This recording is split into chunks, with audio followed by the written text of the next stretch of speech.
Hello, everybody. Hello, hello, hello. Hey, Soul Family. Hello. Hi, everybody. So, for those that are new here, welcome to Black Sewing Network. Black Sewing Network is a network that celebrates and amplifies Black voices in the sewing community. We go live every day, but today is our Sunday service, our weekly Sunday service. So along, but today we're doing something a little bit differently. So we are having our after show. We're having a after show or after sun for my Love Island lovers, talking about the Black Sewing Network event series kickoff. We're going to be talking about BSN Juneteenth. We're talking about the future of Black Sewing Network and all the things. And I asked my very dear friend Terrance to come on here and serve as the proctor, facilitator, and interviewer or the host of this conversation to ask me questions, to pick up on your questions in the comments. So this is going to be a short time, short live. We're both working on whips. But we're all both working on things that are by Black Sewing Network, Black designers, Black pattern designers. So Terrance will be sewing the Shamir bag. I'm sewing the Taylor high waisted pants by Beauty J'adore. Both are sponsors for the event series. But anyway, well, we're here. We're here. So for those that are watching the replay, this is a live. So we're here for those that were crashing out in the comment section. But the least you can do is like, comment, and subscribe. That's what y'all could have did because it's 20 y'all in here right now. It's only like 5 likes. So make sure you click that thumbs up button, tell a friend, and bring people all into the fold and get your questions ready. Hey y'all. Hey everybody. Anyway. So Terrence, let's get this conversation started. Let's get because we only here for 60 minutes. We got 60 minutes. Y'all got us for 60 minutes. Because I'm still tired. I'm still tired from late yesterday. But Terrence, welcome. Not still tired. I'm exhausted, Still y'all. I am tired. exhausted. I think the first question is explain what the BSN summer series is. I feel like we have an idea Okay. because you have been promoting it nonstop. I feel like for the past year and a half, the summer series. Not a year and a half. You are so you get But on my let us nerves. know, what is it exactly? Give us the details. We have one event down, two events to go. So just give us an overview for those of us who don't know.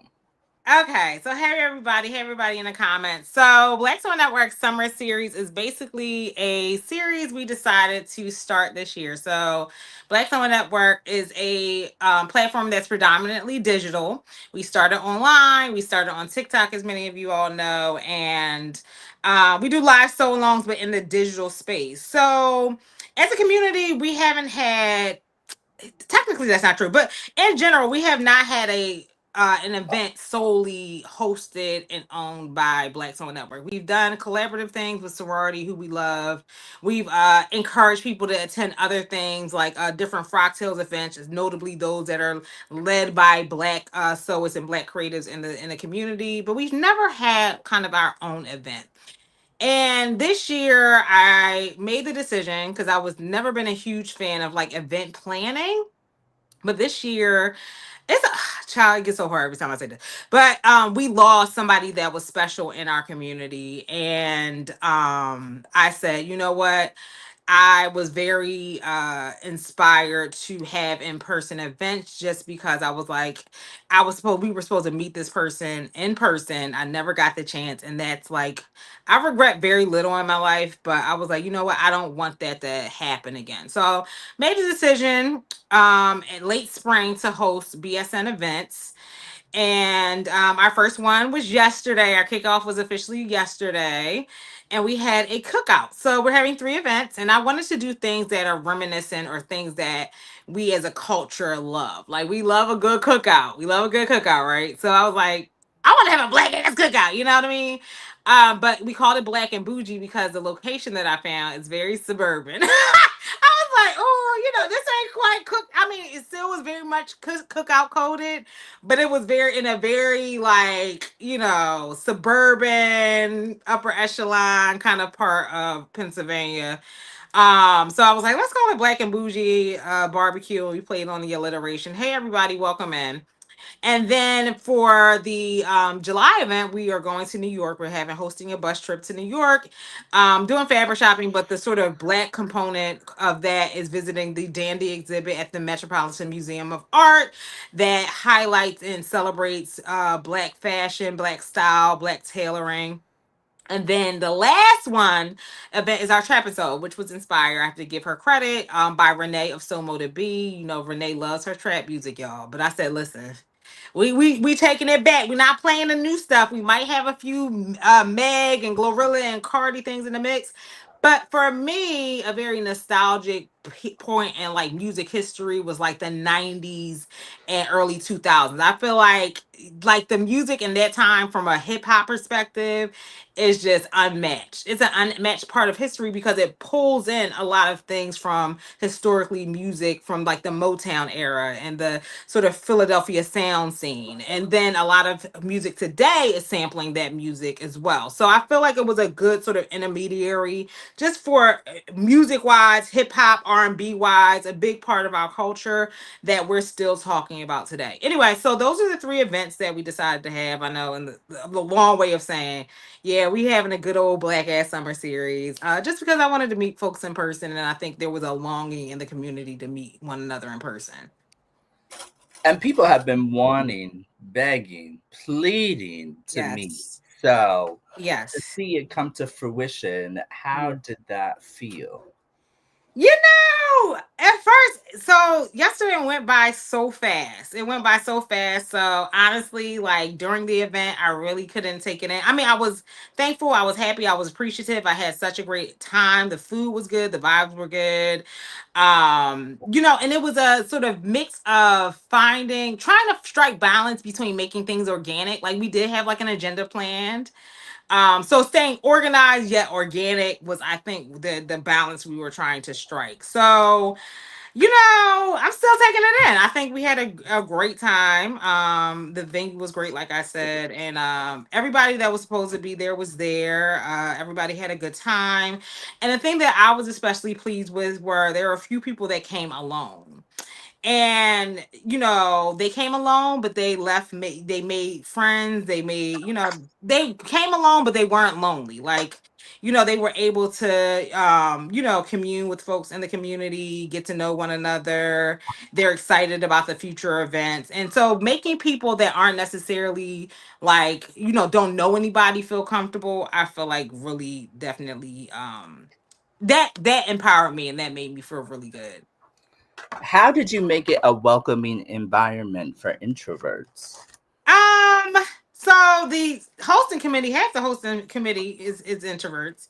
In fact, all of them. Kiana probably, I don't know if she classifies herself as an introvert. I think she's a little bit of both. I think she's more like me in terms of like being an ambivert. But I ask introverts. I try to be very conscious of like how introverts feel, and not sort of forcing them to do certain things that don't necessarily make them comfortable. Like I mentioned in like one of the previous live panels, like Mike was like, "No runway, Carmen." I was like, "Oh my god, I love a good runway," but I was like, you know what, okay. So I was like, well, what are some activities that you as an introvert will, the 80s, listen, Dr. Hale, sorry, I'm looking at the comments. I mean, the 80s, I feel like meshes with the 90s. I feel like that kind of feeds right into it. And I heard Dr. Hale, 90s and 2000s, like I said. Anyway, I asked them and I told them, I said, what are the things that make you uncomfortable? Okay. And then I said, what are the things you like to do? So, trying to find a balance where, we are doing fun things, but also not forcing people to do things they don't want to do, but also figuring out the things that, we both collectively as introverts and extroverts can enjoy. I think definitely help the situation. So yeah, and talking and having the panel in advance. That's another thing. Like I feel like, everybody says like we did it for the first time. Remember you were on the panel for Chicago Frog Tales. Like we had a conversation about like how to make friends when you don't know anybody at the event. So we ran that right back again for this event as well. Some things were repeated, but we know introduced new information and new ideas, but constantly engaging introverts, making them feel welcome, making them feel like it's okay to be that way and not forcing them. Because I feel like a lot of people Right. try to force introverts into being outgoing and extroverts. If that's not who they are, that's not who they are. Leave them the hell alone. So I Right. think we created an environment that was safe. We created a safe space. And that a couple people actually used that word yesterday.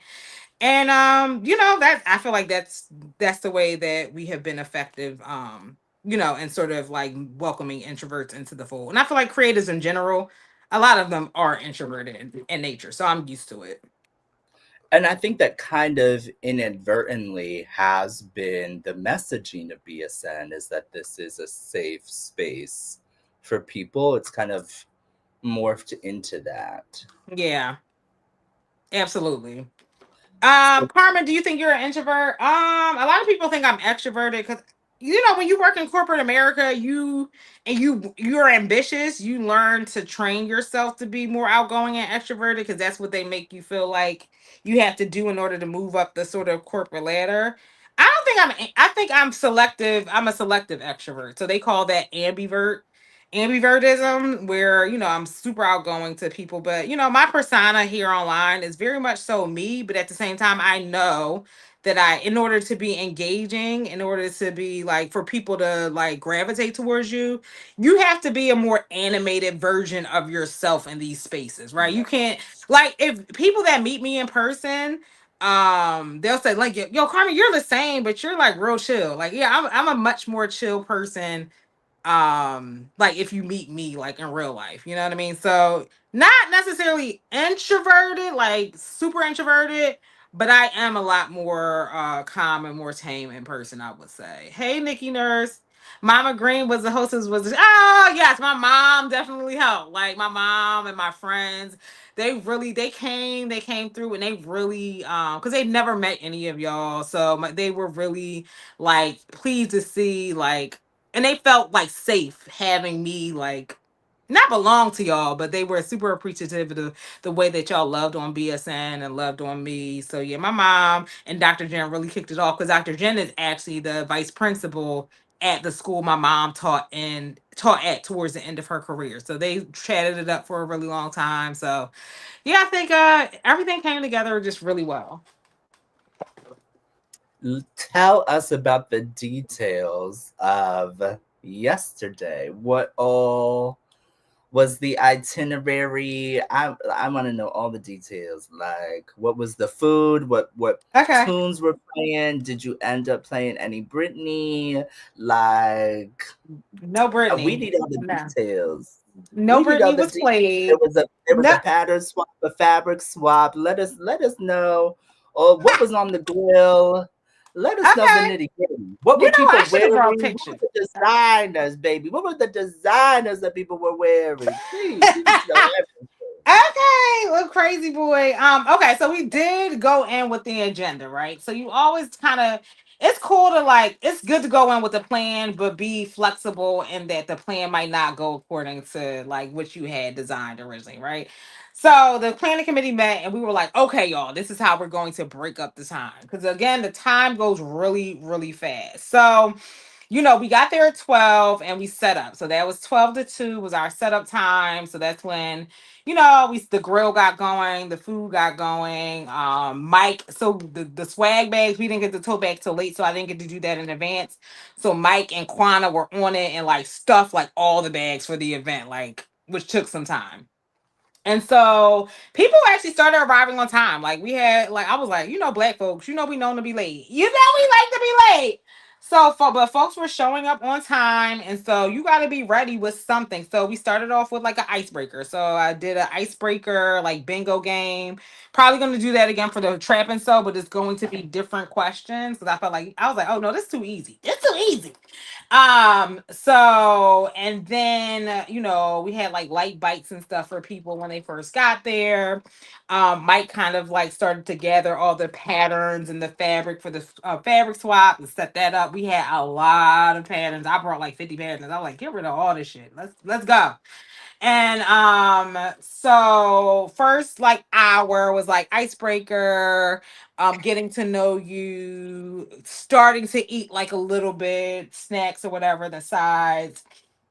And then the second hour, that's when the giveaway started. So the thing about it is we had 13 different giveaways. And I was like, oh, I want more, I want more. But time got aside from us and we almost didn't get to all the giveaways because what I was trying to do was either me or somebody else that was familiar with the brand. I try to give a quick blurb or a quick little summary of who the brand is, why they're important to BSN, how you can use it as, a sewist or a creative. um and so then we had that, and so what was on the grill? So then around like the hour, like we don't want people leaving people too hungry too long. So we had for the spread, we had hot dogs, hot sausages, we had hamburgers, we had salmon, we had chicken, but the meats were coming out at different times. So the hot dogs were easiest, right? So we had that immediately. So people got their hot dogs, hot sausages with their pasta salad. It was two different types of pasta salads. We had regular garden salad, we had corn, we had for watermelon. We had Wawa pretzels. Oh my god! Like I wanted folks to have, like, if you have never had a Wawa pretzel, we got Wawa pretzels for folks so y'all can see why I be so obsessed You and love why I be your getting my. Wawa I love pretzel. my Wawa pretzel. Shout out. Who had it for the first time? Sasha. I gotta post her video. I was like, Sasha, what you think? She was like, I get it. That's what she said. She was like, yo, I get it. I get it. So we had our Wawa pretzels popping. So yeah, we had more than enough food and more than enough food for people to have to go plates. So not only did they eat and get full there, they had enough to take with them. And so we had drinks. So my cousin made three different drinks. She made sangria, a couple sangrias, and then she made a tequila punch. And then we had other alcohol and wine there that people didn't even touch. We were like, if you just want a regular, but people like that, we found with that. And we had like different like juices. My mom got iced tea. We wanted to do a half and half, but we didn't get to it. We had iced tea, lemonade, water. So it was plentiful. Like again, people had enough to like take with them.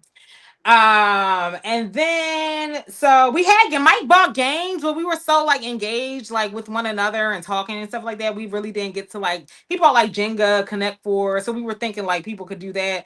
But child, we was running our mouth. We was in there yapping, okay? It was a big old yap session, okay? And so then we did more giveaways. So we tried to do like since it was 13 giveaways, it was 4 hours. We tried to do like 2 to 3 giveaways on the hour. And everybody was excited about all of them. And then the third hour, that's when we did the fabric swap. Mike put in his story. He put it in his story best. He was like, like we all were like, we ain't leaving here with nothing. And I didn't. But we were like, we ain't leaving here with nothing. He was like, every sewers be so hype to like de-stash, but also to get patterns that we still patterns and fabric that we know we still ain't going to use, but we still like, no, we got this at it. So people was getting fabric, so we did it like in minute intervals. Like you got a minute to pick one piece of fabric and 5 patterns. We had so many patterns there that we were like, okay, everybody can pick like for the first round, pick one pattern. I mean, pick 5 patterns and one piece of fabric. So then I was just like, man, pick 2 pieces of fabric. Then like after like the first like 10 rounds, I was like, okay, y'all have at it. Y'all can pick what y'all want. You know what I mean? So the original idea was the people that essentially bought patterns and bought fabric, they could have the pickings of it first. So if you got there on time and you bought fabric and you bought patterns, you got access to the patterns and the fabric stash first. And Right. so, yeah. So we did that for about like 45 minutes. And then the last hour, we kind of focused on like the giveaways, saying our goodbyes, saying, oh, I'll see you at the next event, or, like talking about other events too. Like, are you going to Baltimore Frog Tales? Are you going like just talking about different community events as well? One of the ladies, Yvette, that was there, she was telling me about her group meets. She's a sewist, I mean, she's a crochet artist, but she was like, yo, right down the street they have like a stitching group or whatever. I was like, is it just for like crocheters and knitters? She's like, no, anybody can come. So it's at the library down the street from mine. So she was like, I'm gonna let you know the next time we meet so you can walk. Like it's literally walking distance, and it's the library that I used to go to get books as a kid. And so, yeah, so like just talking about like, yo, when are we gonna see you again? Are you coming to the next event? So yeah, that last hour, and then we did clean up, and the owner was like, I'll just stay there as long as you guys want. I was like, what? So we didn't have to like pay extra time. Yeah, she was just Oh like, yeah, the wow. whole time she was sending us messages like, are you okay? Like, you need everything? I'm like, no, we're good. But she was very attentive. And she was just like, I'm just so inspired by you. I just want you to know, like, just sending me messages while this stuff is going on. I'm like, girl, I'm trying to run this event. I'm trying to run this event. And she was like, no, I can't, like, she kept seeing people come in, and she kept coming in herself. She was like, oh my god, my husband said leave that food behind. I was like, oh, you want to play? I'll make you a plate. She was like, no, it just smells so good. And so, y'all were being observed to the point where she told her friend about us on the news. She was like, yo, you like hit my friend. She works for Fox News. She would love to interview y'all. And I was like, oh my god, I'm chilling. I was like, Carmen, if you don't take advantage of that opportunity, the please, news. I don't know if we news please, buddies. You said I only have a please. little left to donate. Yes, we love to see you, Mike. Hey, Julian. But yeah, You it are was ready. fun. You Listen, are the ready. news, Prime dog. time. The You act like you news. haven't been on the news before, dressed up as a bee, shimmy and shaking for Beyonce tickets. I Okay, didn't have to say it. Well, yeah, I did have to talk. please. I was on Good Morning America. I was on Good Morning America. I was. I was. Exactly. That was Exactly. different though. That was Beyonce. That was Oh my Beyonce. gosh. Oh my But gosh. no, just to see, like, people that don't have any like idea what BSN is, she probably clocked it. She probably looked on the website. But just to see like people observing us and like feeling our energy and feeling the vibe and stuff like that, like, like Mike and Tama were outside and they were talking. They were like, yo, people are walking by us and speaking. I was like, really? Like when I tell y'all we were in the suburbs, we were in the suburbs, okay? But yeah, like people just are very, I don't know, they are just very much so fascinated with Black Someone Network. Like, when I was like reaching out to different venues, they were like, yo, like what are y'all? Like what is that? So just to see that sort of like fascination and admiration come to life, it felt good. It felt good. Yeah, Yeah. I was on Good Morning America land, girl. I'll tell you about that later. So during the icebreakers, I always think it's fascinating seeing people online and then meeting them in person. It's Yeah. always such a surreal, interesting experience.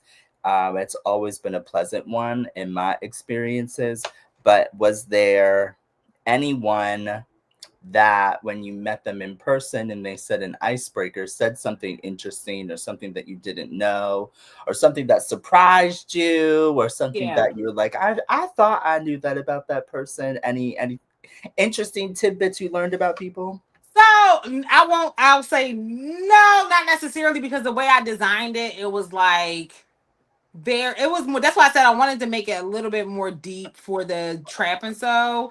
Because it was like, who's been sewing for 10 years? You know what I mean? That's just Yeah. like very finite things that are just like, okay, if they've been sewing, who lives in Philly or whatever. So I made it very like high level, like to the but for the trap and sew, I would love to do something like that where it's just like more of a conversation starter. Because I Yeah. think, are you from like I think people were so focused on like getting them filled and not really getting to talk beyond it because they wanted to win a prize. So it was incentivized and then kind of like Right. we did at the TikTok event. You know what I Oh mean? Like, yes, yes, yeah, for yeah, Carmen yeah. So Green. Yeah. yeah, so I was like, and I'm trying to win something. So I think that was like, yeah. So maybe next time, and I only said they had to do 5 in a row. So maybe I'll just make sure like that I do it so that you have to do the whole card. You know what I mean? Like fill up the Yeah. whole card instead of like 5 in a row because that was kind of too easy. People are so fascinated with the fact that people are sewing for fun. Yes. Yeah. Yes. They say it's a dying art, but we're here, baby. We are here. Right. So And there was some new sewers there as well. There was a woman there, Yvette. She is about to retire. She, like I said, she's a sewist and she's 62 years old. And she said, I just started sewing a year ago. And she made what she wore to the event. It was super cute. And I was just like, a year ago, really? Like, she's like, yeah, like, I watch your lives. Actually, she's the one that was like, Terrance got shot.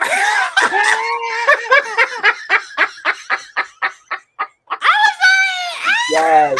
Let the She people was know. so Let sweet. the people She know. was so sweet. She was Please. like, "Yeah, I donated on his GoFundMe or whatever. You know, he's recovering." I was like, "So I was like, you know what? It's never too late. It is never too late to start." And yeah, I feel like whenever you think there's like it's not enough room for your community to grow or like introduce people to sewing, it's always room. And it doesn't matter. Cause I was like, BSN's demographic, I would say, is like from late 30s to like 60s, 60. Even, we have some folks in there as old, as senior or as young as 70. You know what I'm saying? So, we kind of run the gamut. But oh shit, I opened up the wrong scene. Yeah, I feel like it's never too late to start. And I just am excited about the growth. I think there needs to be more opportunities for or more like programming around like newer sewists and introducing people to sewing. Like for instance, Yvette of Couture Eve, she gave away a sewing machine, which I'm super thankful for. But so the sewing machine is great for like beginners or like if you're teaching other people how to sew. So I was like, I hope somebody that I feel like will really use wins this machine. That's what I kept telling myself. I hope somebody that I feel like really needs this wins the machine, right? Because we all have backup machines, backup on backup on backup, but I want her machine to go to good use. So the person that won, her name is Jada Waiter, and she is Tamika's daughter. And Tamika was just telling me, she was like, "Yo, Jada makes jewelry. She's super creative. She's a dancer, and and she does know how to sew, but only by hand." And she was like, I wanted to get her more into sewing. And so I was like, so when she won the sewing machine, I said, "Oh my God, it's perfect." Like, just imagine she can make like her like dance uniforms. Like, they're not super complicated things. You know what I mean? But the machine that Yvette is giving away, it's perfect for that kind of thing. It's perfect for, somebody getting started in the sewing realm. And she has her mom there that can teach her how to sew because Tamika is an amazing so is herself. You know what I mean? And that's a way that they can bond. So Yvette sponsoring that, I was like, yo, like you manifested that. Even the way Yvette explained the machine and why she wanted to give away this particular machine aligned perfectly with the person that won it. And so, things like that like made me like,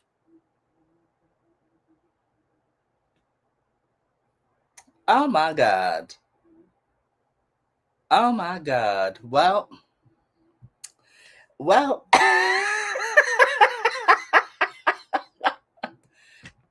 is anyone gonna go to any other events? We still have two more events left.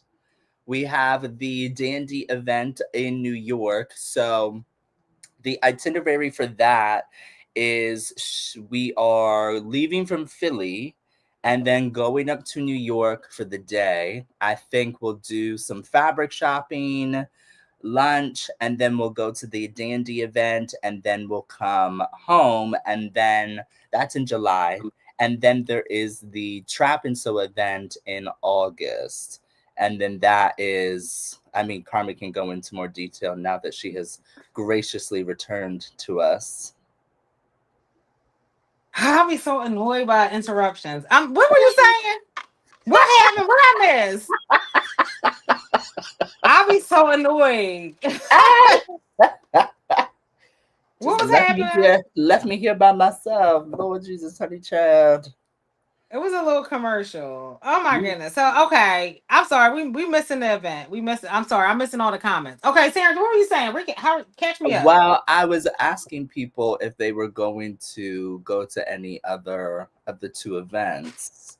So, do you want to go into the next one, the next event coming up? Yeah. So the next one is going to be a lot. So it's pretty much like it's going to be more, I feel like, independent because okay, let's talk about it. We are going fabric shopping in the garment district as well as the dandy exhibit. So even if you are not in Philly, you can meet us in the city and you get sort of access to the same swag bags, which I have right here if you guys want to see.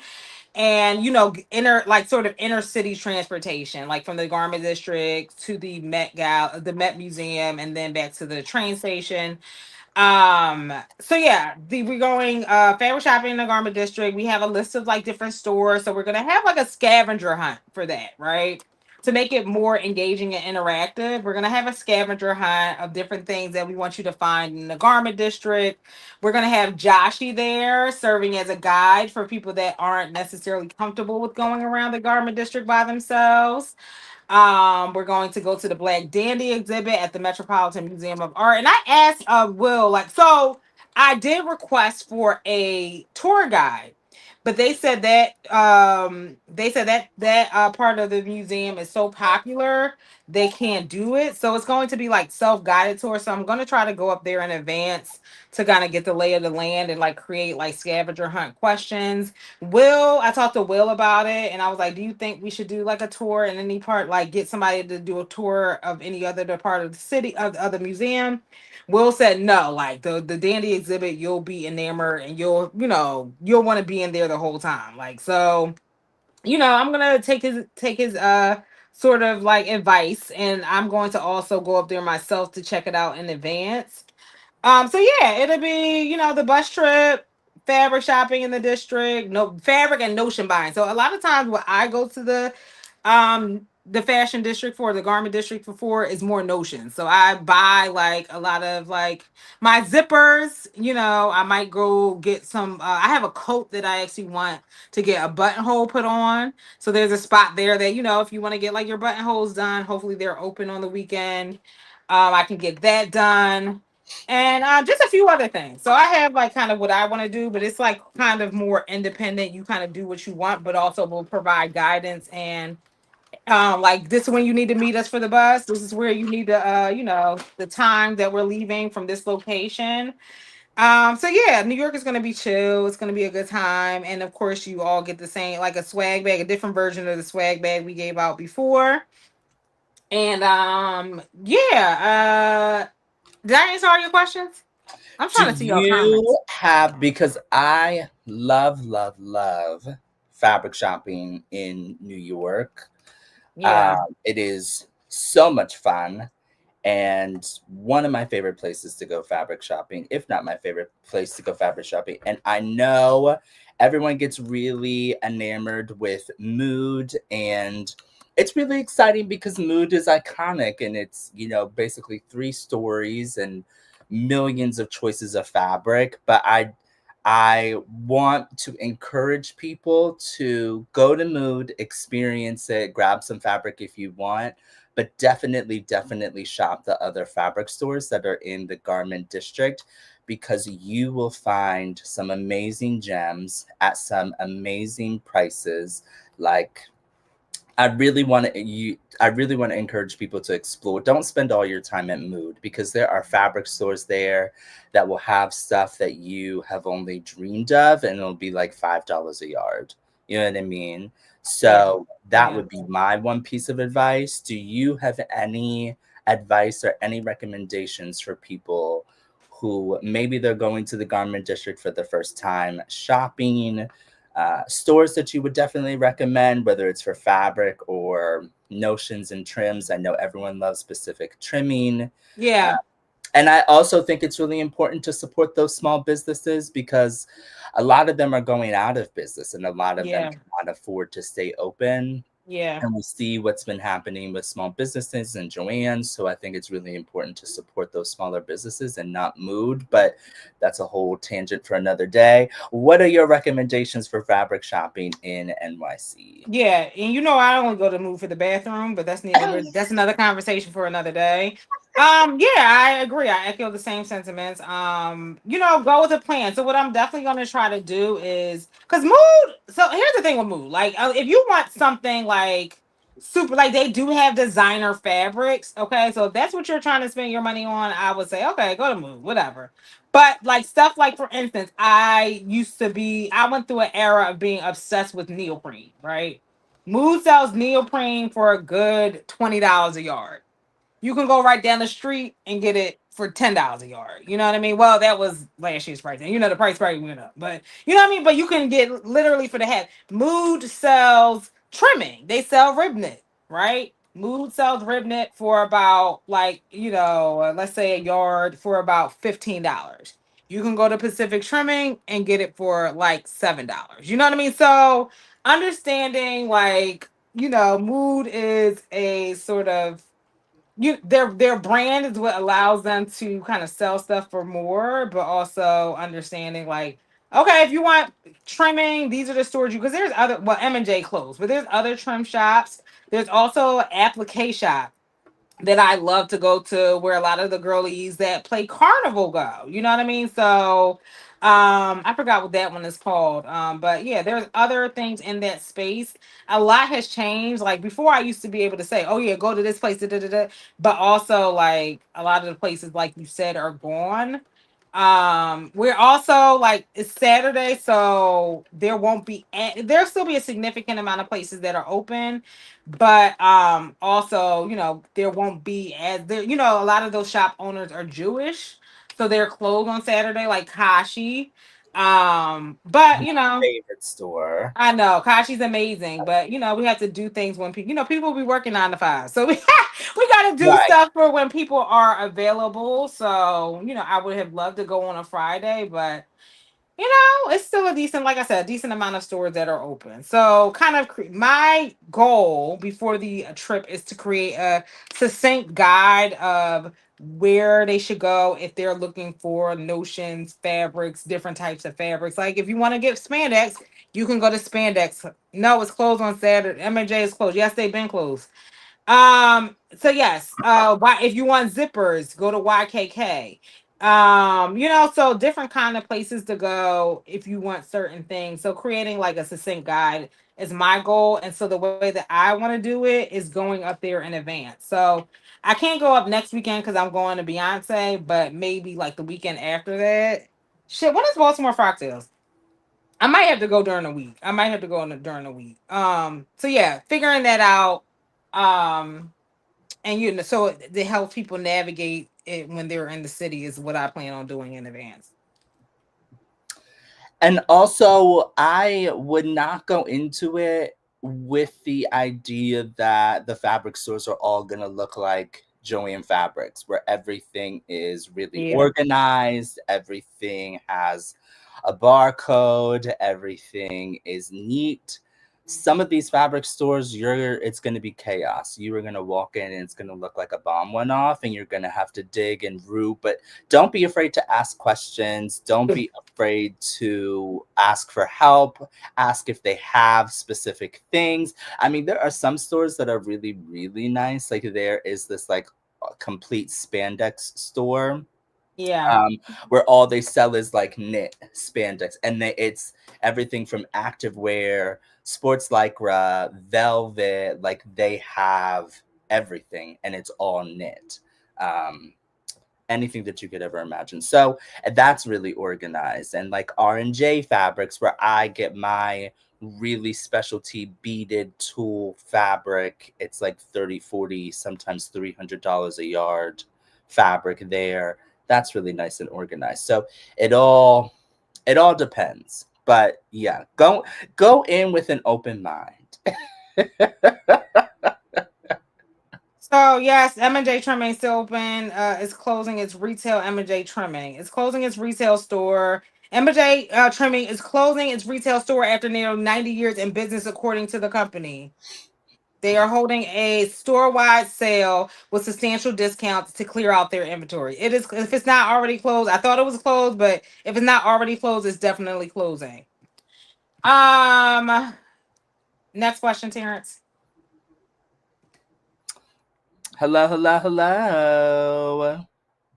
How long is the shopping portion going to be? And then how long is the dandy portion going to be? So we're leaving Philly at 6:30 in the morning. So we'll probably be in New York around like 9 o'clock. And then leaving New York around 9 a.m. Like, so yeah, we'll be around at 9:30. So if people want to like grab a quick breakfast, we're gonna have like snacks, quick bites in there. So the goal is to kind of split our day. So we have the bus for 13 hours. Anything over that 13 hours, we're paying $200 an hour. So we're not doing that. We're not doing that. So yeah, so it's gonna be like 10 to like 1, 10, 11, 12, 1 fabric shopping, and then we're gonna head over to the museum and do that for a couple hours. And then, I'm trying to figure out if we can massage a little quick bite in there. It might be hard because again, we have basically 4 to 5 hours of our trip is immediately cut out because we have to get through tunnel traffic. We got to get through turnpike traffic. So 5 of that is gone. So we really only have 7 hours in the city. Yeah. So yeah, we're basically splitting our time like between the Met and the Garment District as well. So bring some snacks. No, we're gonna have snacks. I mean, if you want something extra, that's fine. But we are going to put Oh, I'm gonna need snacks in. something extra. Okay, well, there's that. I'm It always ain't. It's not gonna be cookout. It's not gonna be the cookout vibes. I'm That's always hungry. I need snacks. here you Okay. go. Here you go. I need snacks. I'm always hungry, child. Here you go. I can't. Somebody please get him out my I'm villa. just saying. I'm just saying. Okay. Next question. Does anyone have any questions about fabric shopping in New York? Oh, did you say the fabric stores that you recommend?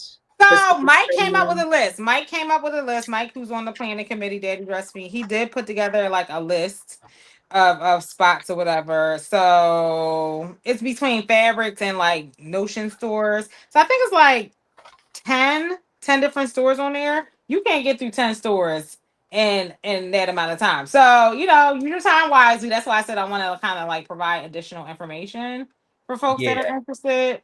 Um, but yeah, he yeah, he he put together a really like a good list. So I was like, I'm gonna go revisit them spots or whatever. Because again, I used to go to New York like at least one week because I did used to take classes at Mood. So I was in New York like every week. So it's been some time since that happened. So I need to kind of go back and kind of revisit the lay of the land. yes. I usually go to Kashi. That's always my first stop, and then I go to R&J Fabric. But again, they have more specialty fabric, high end embroidered tool, crystal embellished things for like wedding dresses and prom gowns and really special occasion fabrics. Mhm. And then I discovered that spandex spandex shop, and that's where I was getting a lot of my activewear Yeah. knit. Those are like my three. Oh, and there's a place uh, down the road from Mood. I think it's called Gold Star something. I Okay. don't know. If you go all the way to the back, you go down these creepy looking stairs. It looks like you might get murdered when you get to the bottom. But Oh my God. everything down there is like $1.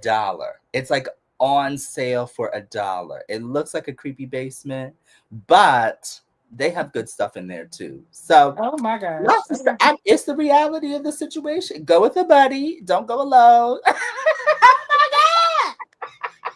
Oh my God. Go with a Okay. buddy. Don't go alone. Well, there's it. But I, yeah, those are my like three or four favorite places. okay. Well, there's it. That's always Terrence always makes want to make something morbid. You don't have any favorite places you like to go?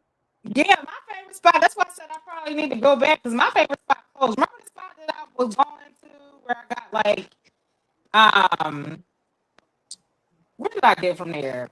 I got like that glitter spandex fabric that I used to love wanking stuff with. Oh yeah, Yeah, yeah, my phone acting crazy again. You not? Yeah, so that's my clothes. That's why I said I gotta go back. I gotta go and see like what's really good. Um, yeah. So YKK, like I said, I go to New York more so for notions now than I do for fabric. Um, but yeah. I mean, it's. I feel like even with a lot of the stores closing, it's still a lot. It's still a lot. And a lot of people like there are some people coming from like Maryland, and there are some people like coming in from the city. Like I know Nina and Miss Carol. They're coming from like Connecticut. They don't necessarily have access to like those fabric stores where they Right. are. So I would, if you're in doubt of how much yardage to get, we always say at least get 3 yards. 3 yards is enough to make almost anything that you want. But yeah, just be open minded. Be open minded about the shopping experience. Okay, that's New York, and then that's in July. funny. Here she go. Here she go. Well, in the meantime, y'all, shop Terrance Williams Designs, dusters, headbands. Don't forget to check out my Minerva fabric collection. Don't forget to use my code for 10% off. I'm working with my Minerva fabric today. This is the crescendo print, oil spill print. I designed it myself. Don't forget to shop Somo to Be. Use code Terrance15 to save. What else? Oh, don't forget to shop Lynn LWS Trims for your trimming needs. What else? Oh, did I tell y'all I got my house? I picked up the keys from my house on Friday. We are slowly starting to move stuff in starting next week. Um, they have to fix a few things. So they have to fix the back porch, and then there was an issue with the electricity. But once that is all sorted out, we're in, baby. We're in. And it's a blessing. So I just wanted to say a quick thank you to everyone for the love, for the support, for the prayers, What are you for turning the this into your own commercial? donations. I really appreciate it. Without y'all, I would not have been able to move in and get the house. So thank you all so much. It means so much. I do have a housewarming gift registry on Amazon. Wait a minute. Oh, support BSN, support Black Sewing Network. Did they turn this into a commercial? They Get your turn this tickets, into a y'all. commercial. Okay, I called out Son Adaptive and Renee. Okay, I'm doing my job. I'm doing my job. Oh my god! Oh my god! Yeah, my phone was over here, and I was like, "This phone, I'm able to send that phone back to its maker." Thank Child, you. look. Thank you. You know what? Since you're a sponsor, you are technically a sponsor, so I will allow it. I will allow you to give your business a shout out. We have a lot of amazing sponsors. In fact, I'm gonna download. I'm gonna download the sponsor files. Yes, Terrance was a sponsor for the BSN event. Terrance, why don't you tell people what you sponsored? I sponsored a $100 Minerva gift card. So the winner won $100 to Minerva. And I mean, they can pick whatever fabric they want, but the fabric that they should pick is my fabric for my fabric collection. I'm just saying. Just not forcing anyone, not twisting anyone's arm. I'm just saying. I'm just saying. I can't. Can you tell people about your fabric? Give yourself another plug, chill. Oh, you want it? Go, go, Yes, Tom on it. Yes, yes, yes. I told her. I told her that too. I was like, I said, you can buy whatever you want, but can you buy at least a yard of Terrace fabric? Listen. Yes. At Oh least my a God. yard. At least a yard. No. Yeah, so I came out with my Minerva fabric collection. It's 10 different prints and patterns, inspired by my love of sustainability and the earth. And so there's a little something for everyone. There's neutral prints, there's these really cool oil spill prints, there's some blue and white esque simple prints. So there's a little something for everyone. And a Minerva is now print on demand. So you can pick any of my 10 prints or patterns and get it printed on almost 50 different fabric bases. So if you wanted it on silk, viscose challis, cotton, jersey, activewear knit, whatever Minerva has to offer, you can get it printed. The shipping does take a little bit. So if you're needing it for an event, order it at least a year in advance. No, just kidding.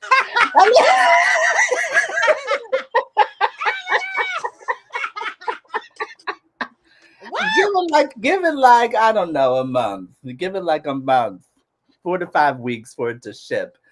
They're still working out all the kinks in the process, but it's getting better and faster. So yeah, thank you to everyone who has bought something or even just shared and liked the post. It really means a lot. Thank you all so much for the support. But yeah, that's the Minerva Fabric Collection. That is Carmen the murder Carmen did collection.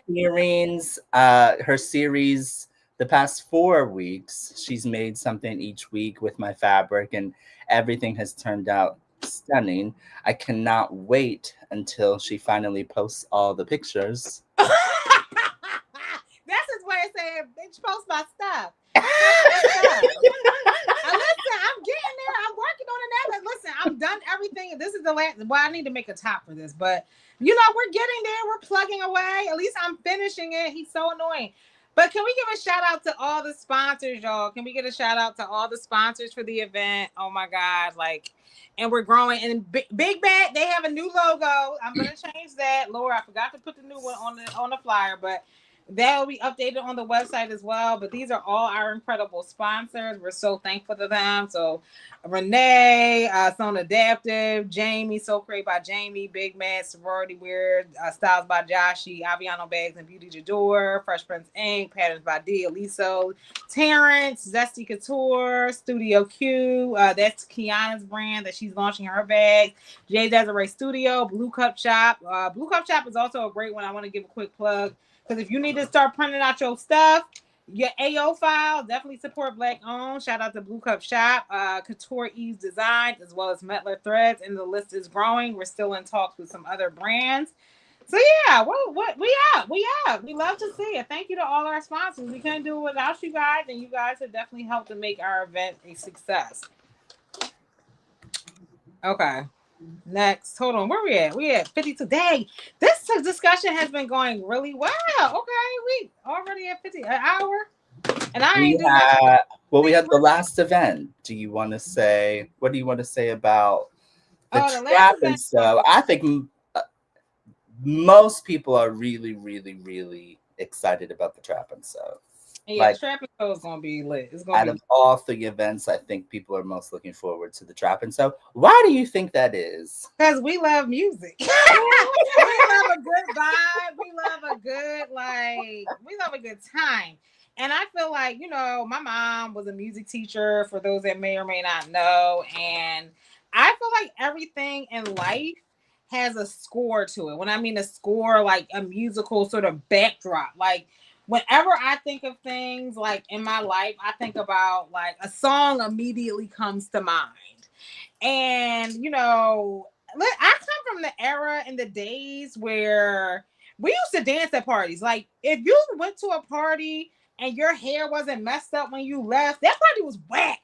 That party was whack. We used to sweat out our hair, okay, in our business casual outfits at the club, okay? We used to sweat out our hair, having a good old time in our blazers and skirts. Don't act like y'all ain't know. Millennials, if you know, you know. So I think people are excited because we're gonna have like a live DJ. It's gonna be like similar vibes to the barbecue, but not even similar. I won't even say that. Like it's gonna be like great music, good vibes. I feel like that one is more of a party versus the first one was more chill. We're eating and talking. Versus like the trap and soul is gonna be like we're gonna be dancing and partying. So I want y'all to bring that sort of like throwback, like dance vibe, fun vibe. But and I was talking to Terrance about this. It's gonna be because at first I was gonna have people like, yo, bring your sewing machine. But we're gonna have like a series of activities and installations. And Terrance, can you talk about that a little bit from like a influencer perspective, like events where you've attended that have installations, the kind of installations you experienced, and why that sort of helps lend to creating a dope event?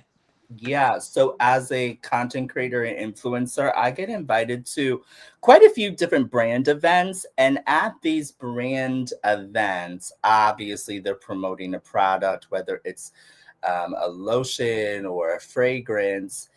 So they usually have music, they have food, and then they have what they call installations or activations. And what these activations are activities that you can do at the event, and they range from one event I went to, we got to pick out cowboy hats, and then we got to decorate the cowboy hat with feathers or string. And then they had stamps where they stamped it with like a hot iron with your initials, or they could do words or stars or shapes or whatever.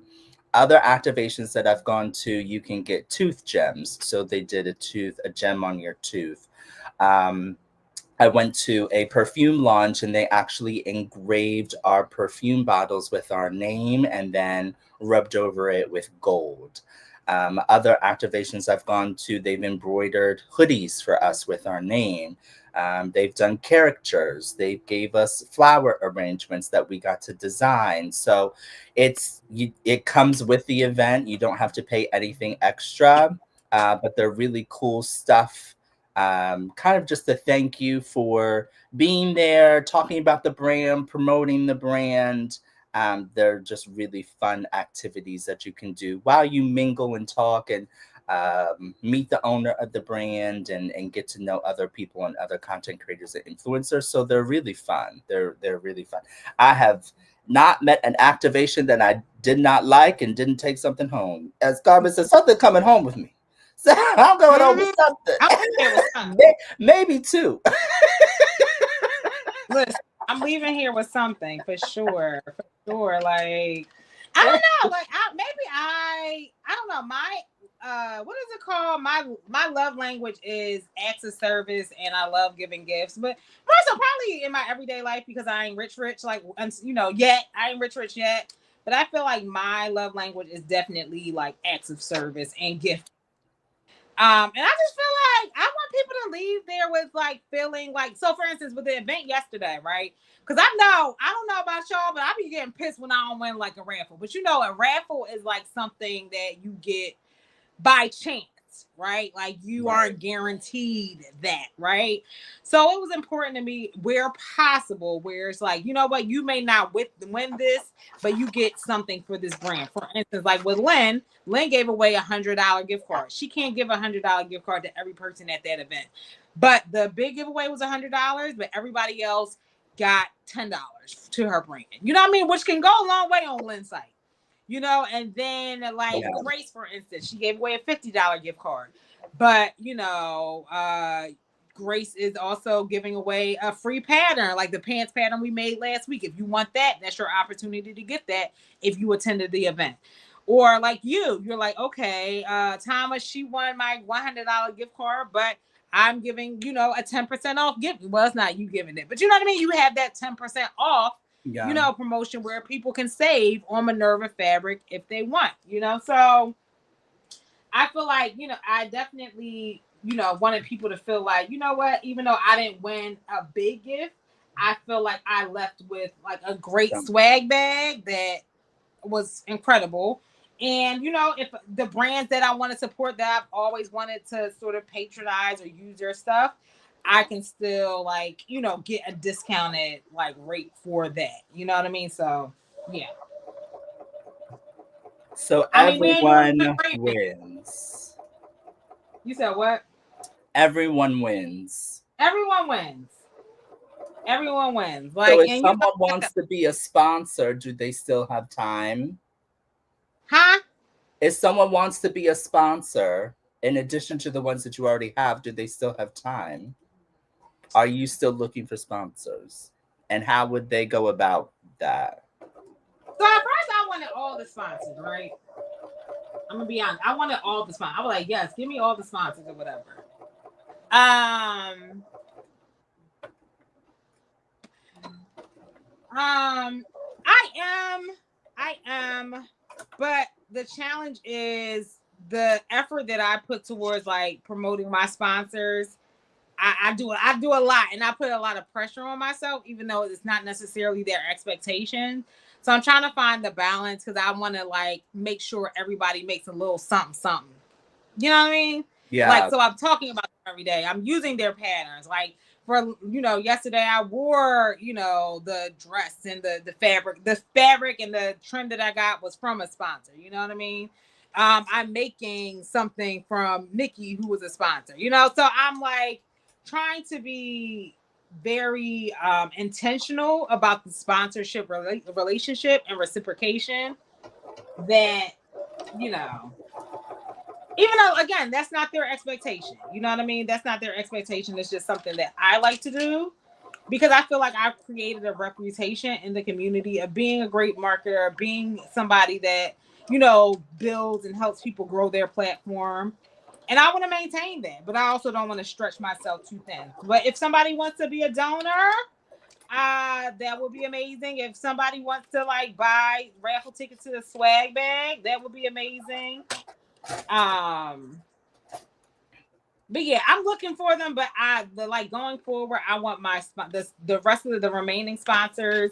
I want it to be like an intentional kind of sponsorship, Yeah. like so that it's like a fruitful and balanced relationship. Right. Right. Because everybody know I make the money, and I want to keep my track record. I want to keep. I'm just saying, I want to keep my track record.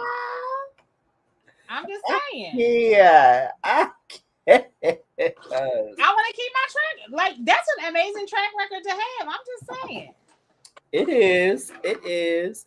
The tote bags were amazing. Can you talk about the tote bags and that Yes, I have process? one here, Talk about that process. baby.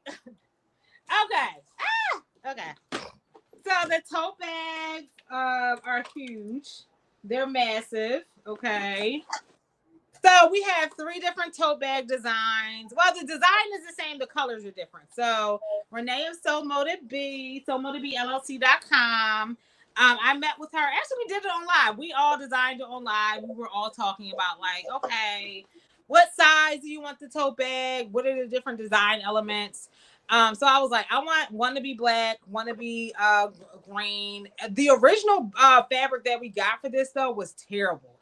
So she was set back by like 3 days because she had to like end up getting new fabric for the outside because I wanted it to be more of that neon print that BSN has in the logo, but she worked through it.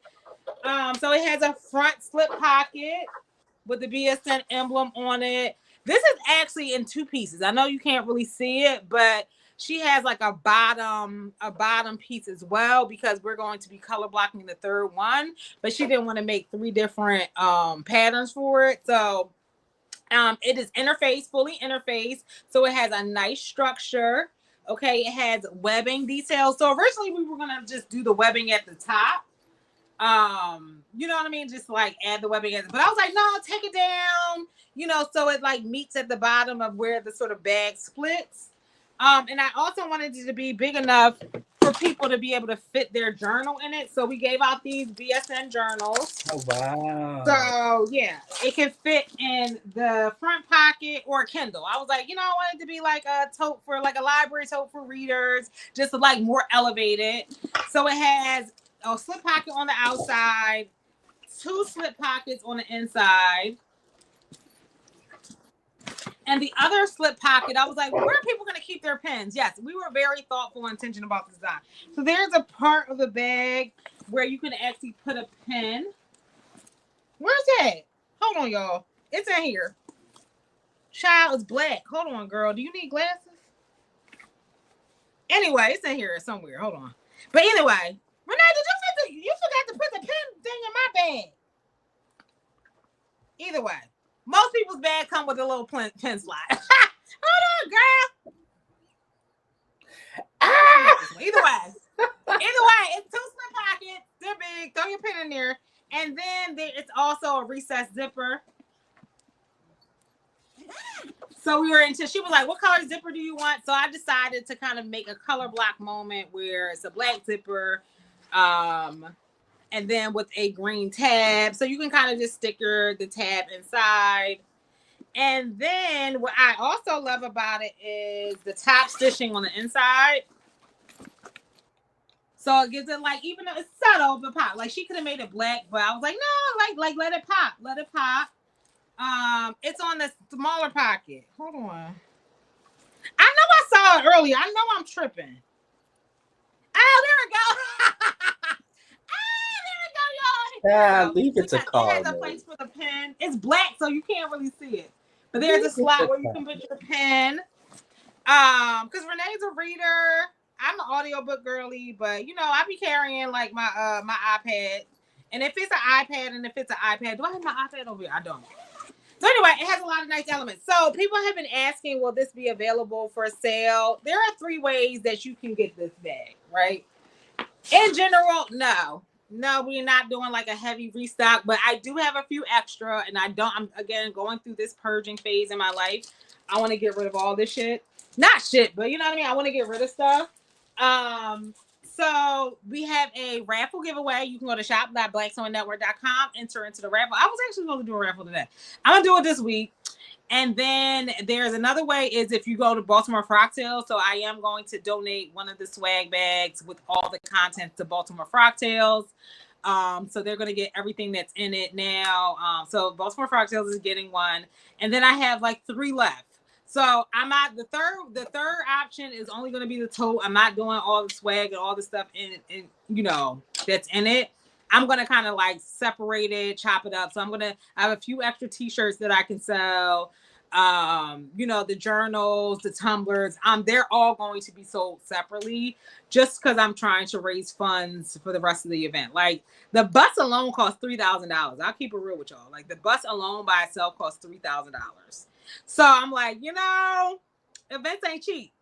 You know what I mean? They don't count the food we got to get. They don't count the swag bag. They don't count admission into to the Met. Like alone, that is like, these events get costly. So I'm trying to figure out ways to raise capital to so that I knew I was gonna have to come out of my pocket. I just didn't know that I would have to come out of my pocket as much as I do. So I appreciate all donations. I appreciate all like the swag bag donations or whatever, or entries. And yeah, so that's my plan, like using the stuff to kind of like fund the remaining events as well. The bags were amazing, great for traveling back home. Oh, thank you, Miss Carol. Miss Carol came from Connecticut. So we had people come as far up from as Connecticut, and K Charles came from Atlanta. So again, yeah, Wow. the goal was to do like, I was like, y'all don't have to come that far. This is and the other. But yeah, folks did travel. I'm so appreciative. Actually, no, Miss Carol, you aren't. What's higher? Connecticut or Massachusetts? No, we had somebody come from Massachusetts. Massachusetts is higher than Connecticut, right? I Oh my think. God, there go my mom. Hey,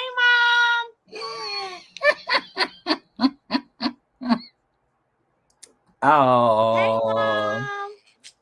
Oh, thanks, mom. we love a supportive mom. No, oh my God. Yo, Carmen never fucking cries. This is crazy. Oh my God. No. Thanks, mom. Let the tears fall. Don't go off camera. We want to see. No, like my mom, like no, y'all don't understand how supportive she is.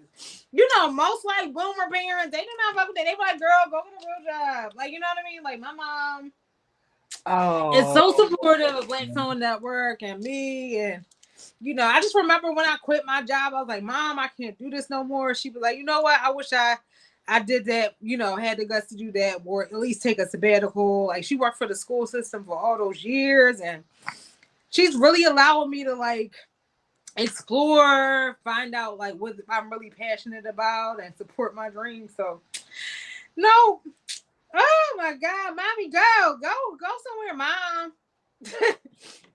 mm. But yeah, she was there. Listen, she came in. cracked the whip, got us together, helped with hosting and keeping things in order. She was super social. So yeah, like, finally like my worlds merged together. Like, my family and friends were able to meet y'all. So yeah, it was like really, Oh. yeah. Shut up, Terrance. It was a wonderful meeting. Oh yeah, everybody remember. Oh yeah, I took Dory B. I was like, you gotta meet my mom because Dory B has been. Listen, she been rocking with me before BSN. Like she been super supportive of me. Like in anything I do, I'm like, I'm coming out with uh, I don't know, Dory B. Anything I have, she always supports it. So I was so happy when she was able to meet my mom as well. So Marilyn, yeah, she is. And she made some. Oh yeah, my mom made shea butter, y'all. And y'all know Mike is a snob when it comes to scents. He's a big old snob. And he was like, no, like I was like, he was like, I don't want lavender. I was like, okay. I said, and so when I met with my mom to drop off the label, she was like, yo, I have some extra butter. I can make it into she had like 2 different scents. I thought I had it right here. Where's the scent? Either way, she made a citrus version and a lavender version, and they both smelled really good. They were very light, buttery. So yeah, that will also, if you win the swag bag, you'll also get shea butter as well. Now you got me crying. I know Terrance gets on my nerves. He gets on my nerves. I didn't do anything. Listen. Terrance will cry on cue. He won't cry on cue. I'm like, but no, like Now, how did I get my it? mom never like really saw me in my element. What? Well, how did I get brought into it? You're the one boo-hooing. I know. Maybe I it had was just just never my mom's message. experienced it before. Usually it's me the one crying. So On cue. I was just taking it all in. Wow. It's always better to let it out. Shut up, Mike. Yeah, let it out, Carmen. Let's Don't take a minute to let it all out. my nerves. Let's take a minute to let it all out. No, I'm done. I'm done.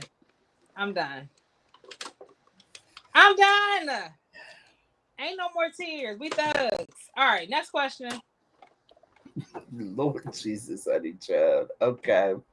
Well, this live was about to be over. An expedition. I mean, I feel like we went over everything. Where do people get their tickets? Shop.BlackSummerNetwork. I should have put that in the chat. Shop.BlackSummerNetwork.com. Okay. Oh, tell everyone about your competition. Oh, the BSN Juneteenth competition? Yes. Okay, so you still have time to enter. The last day is on the 30th. So basically, if you were a Black designer, it doesn't matter. June 30th. What? June 30th. What did I say? You just said the 30th. Oh yes, June 30th. Sorry. June 30th. June 30th. You don't have to make anything new, but rock your Black designer. Yes, a couple people posted. I'm gonna get y'all post. I'm gonna repost it. But yeah, if you use the code BSN, hashtag BSN Juneteenth 25 and tag BSN so we can reshare it. You can enter in your chance to win $125. We're giving away 2 prizes, and all you do is have to wear what you have. You don't have to make anything new. Just kind of restyle it, and then you get an extra entry point if you use Terrance's fabric or Grace's fabric. You get an extra entry point into the competition.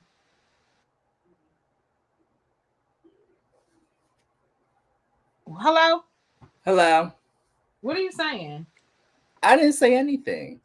I feel like I haven't got anything done today. Are you being productive? I feel like you know what? You know how I am with patterns. I know you got to read the directions. You over there read directions. You're supposed to be hosting. You know how I am with patterns and reading instructions, okay? Oh my God, y'all. We were trying to work on whip so it could be kind of like a thoughtless process. But here we are. Terrance is Terrancing. Terrance is Y'all know how I am. I think it was a very productive conversation, though. It was. It was. So okay, let's talk about what's next. Like the future of Terrance Williams Designs, the Black sewing community in general. Like this, let's just have a little yap session about like what we think like is the future of the sewing community and how we can fit in and like do things in the sewing community to like make our mark on it as well. Yeah. You first. Okay.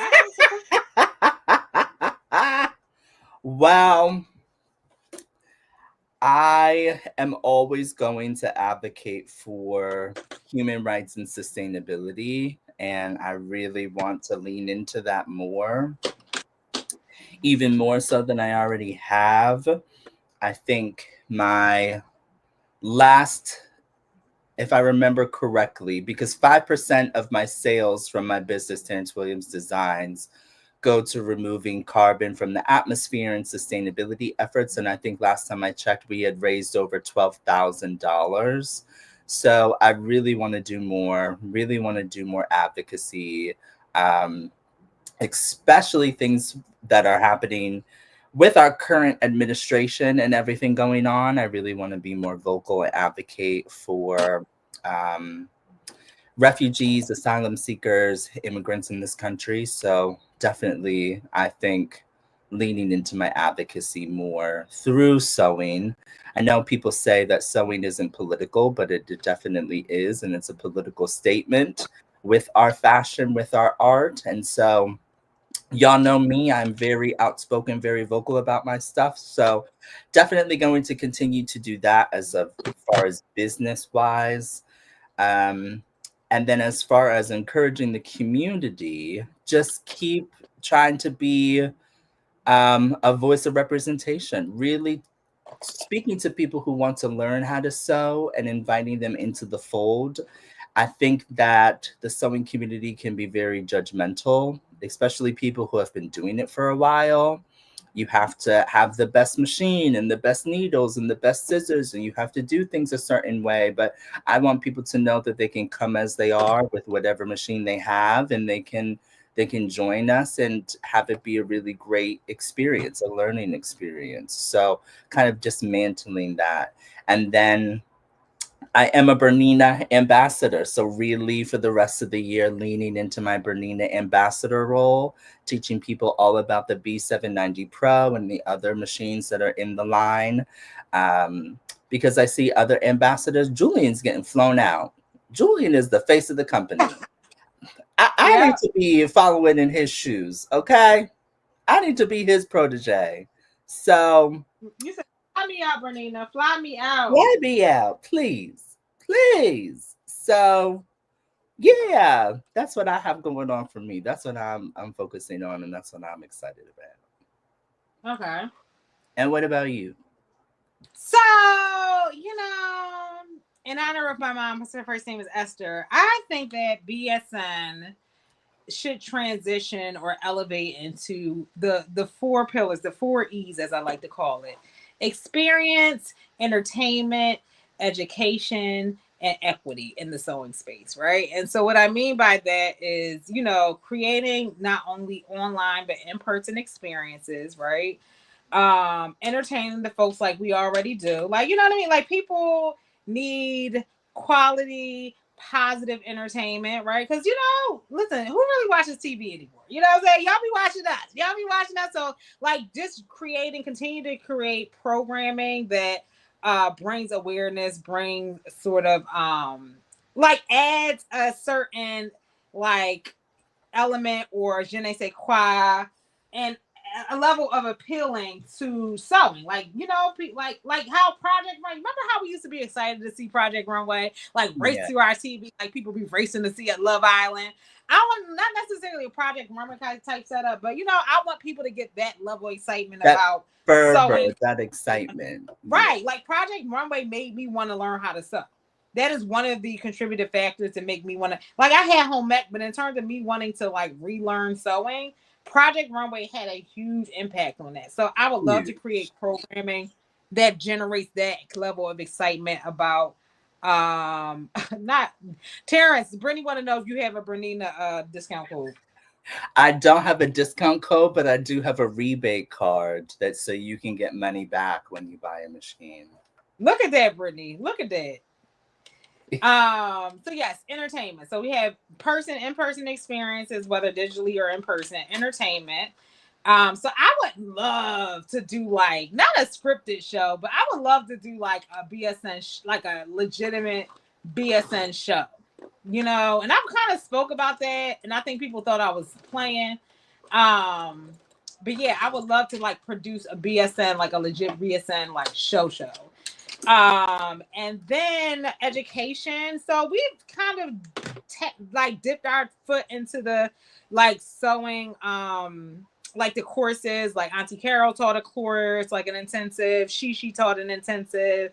So I would love to kind of build upon like that educational factor and offer things for both like beginner sewists as well as like experienced sewists. Because we I don't need to go to a t-shirt class or learn how to make a shirt or a pillow or whatever. But there are still people out there. I think we take for granted like our origin stories. We take for granted Mhm. like when we learn how to sew and how excited we were to make that first thing. So Yeah. we do have a lot of seasoned sewists in our community, but in order for BSN to grow, I gotta attract people that don't know how to sew or are very novice. You know what I'm saying?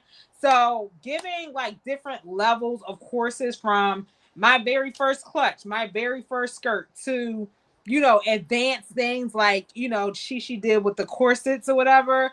I want to be able to offer that level of education. And then like basically have like a BSN university, so to speak.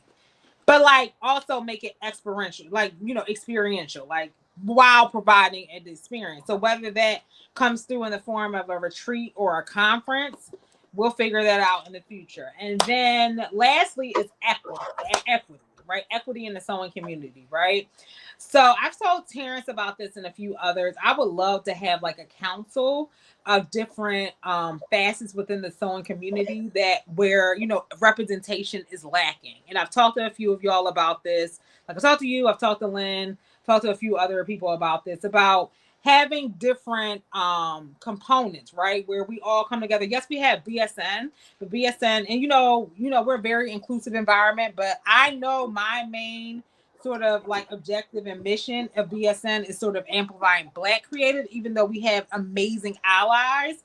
But also, where's the representation, for the adaptive community? You know what I mean? Like Lynn should not be the only one.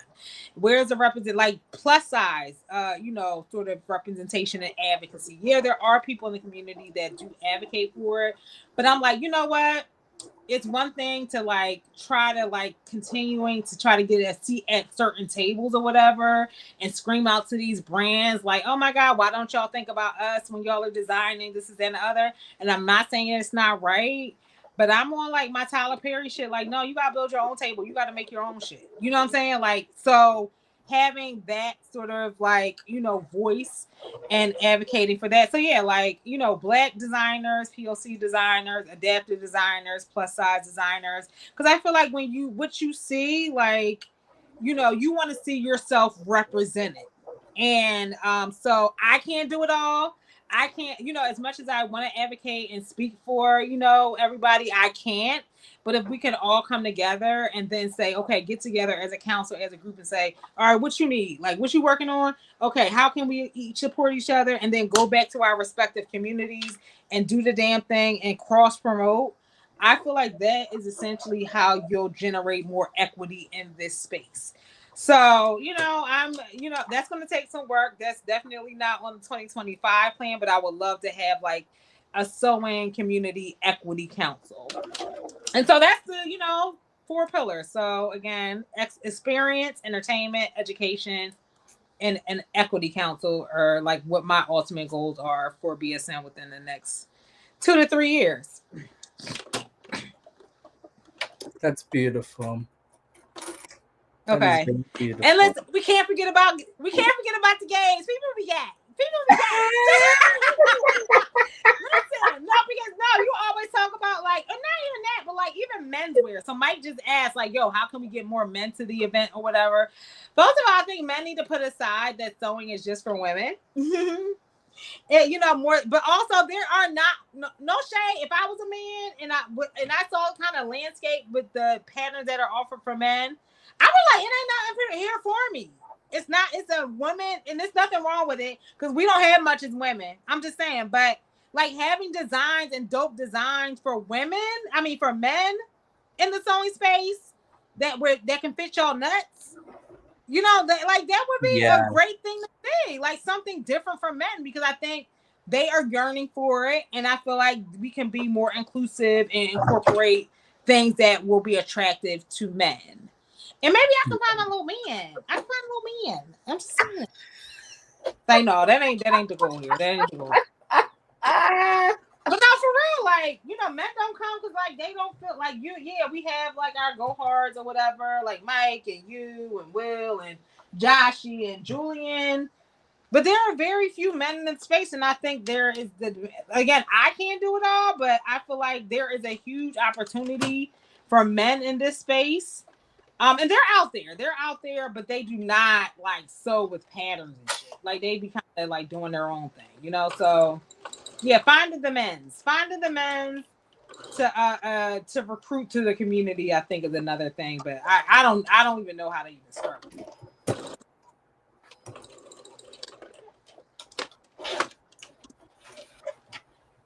And know the difference between plus size and curvy. Listen, speak on it, Tydri. Speak on it, sis. yes, we need more men's patterns that are different and interesting and engaging and not the same kind of button down polo jogger fit. So don't for as those black pattern designers are designing their patterns, don't forget about us men's.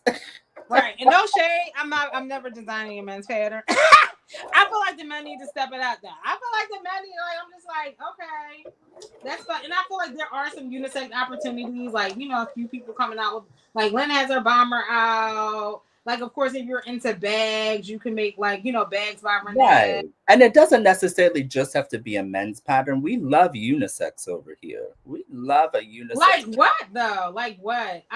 Again, I don't look through I don't use the guise of I don't think in the men's from a menswear perspective, but like what kind of patterns? I mean, I love a good jumpsuit, Oh, child. there you go. I love a good jumpsuit. I love a good pair of shorts. A nice wide leg pant. Can we get leggings with a crotch, please? Please.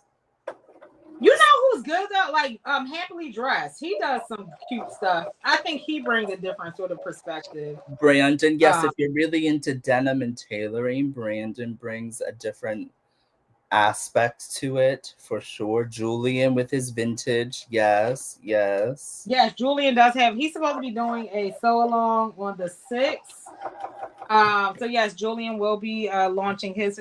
Right, so Julian's the only menswear pattern. I mean, we got Scorp, but Scorp kind of like he back on his pharmacist stuff. So Scorp hasn't really designed stuff. So I mean, like I said, there are a few in the space, but it could be more.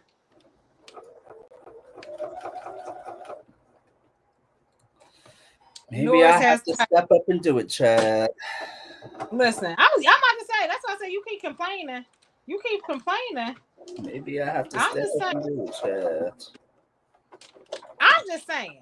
I would love to see more from men in the space, but I can advocate but so much because I don't make menswear like that. So I feel like it's better to, hear the cry from inside the house and make the change from inside the house. I can promote it. Y'all know I will promote anything, but I ain't making it. I'm gonna be honest. I'm not gonna like Oh, she unless said, it's I like a ain't doing sweatshirt or it. something like that. I ain't She doing it. said, I So ain't I doing it it. can't like I feel like you want it. Like I said, if you're a plus size designer, I feel like, or a plus size sewist, either I feel like you should come out with something or work with somebody that you feel like has a design eye, and work with like designers support the plus size community and go hard about promoting them and doing what's necessary for them to get the resources to come out with more patterns. Support people that support you, or do it yourself, child. That's how I look at it. But maybe I'm just, I ain't worried. I ain't never been worried about going to nobody's party. I will create my own. That's just kind of how I say it. There goes Terrance. Mike said, "Let's go, Terrance." Mike said, "Let's go." I'll think about it, Chad. I'll think about it. You get on my nerves. You get on my nerves. I Okay. Is have to there do anything else? everything, Chad. I have to do everything. But yeah, on that note, I think I'm going to finish up these shorts. We Are are they hour and a done? half. We're supposed to be. How far did you get through the through your project? I added the stabilizer to the bottom of the shamir. I added my purse feet. I added my zipper. My zipper is installed. I'm doing the Oh pocket wow! now. Um, so yeah. Oh, you're doing good. Hold on. We might hold on. Your zipper's installed. You're almost done. You want to go another half an hour Sure we can. and see where we're at? Okay. Okay. So, do you want to talk about like the response of the? Because I know you got your. You don't have to go into the numbers, but I know you got the sort of numbers back from Gavin. Do you want to talk about like the most popular patterns and the most prints and? Yeah. So I let me pull it up. Okay. My Gmail.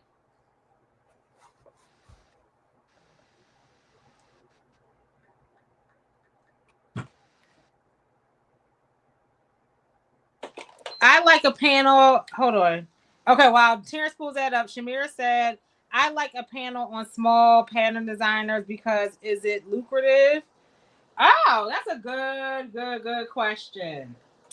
So let's see. Let's think about who we can bring to the fold. We can talk to. I can talk to bring up a few folks about that. I was speaking to the designer of the Anna dress at Project So, and she was saying that when you become an indie pattern designer, it is a big investment up front, as far as software or outsourcing the work, testers, if you choose to compensate them. Like it's a lot of time, work, effort, money. If you decide to take a course to learn how to do patterns, um, so when you first launch your first pattern, initially, it's not going to be lucrative, depending on how much money you put into it. It is definitely a slow burn. So I think it's very rare that a pattern takes off immediately and you get a return on investment. It definitely is something that you have to, as she said, promote every day, talk about every day, market it consistently.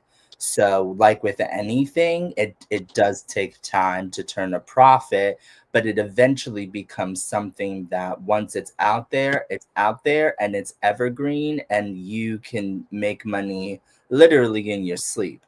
And there's nothing else that you really have to do, right? So once you put in the time, the work, and effort to create the pattern, list it on the website, wherever you choose, your own website, Etsy, essentially the only thing that you have to do is answer customer emails if there's an issue or a problem, and that's after you've done the pictures, video, sew along, all of that stuff. So I definitely think if you're going to go into it expecting to make thousands of dollars overnight, you're going in with it with the wrong idea. As she explained, it definitely is something that takes time.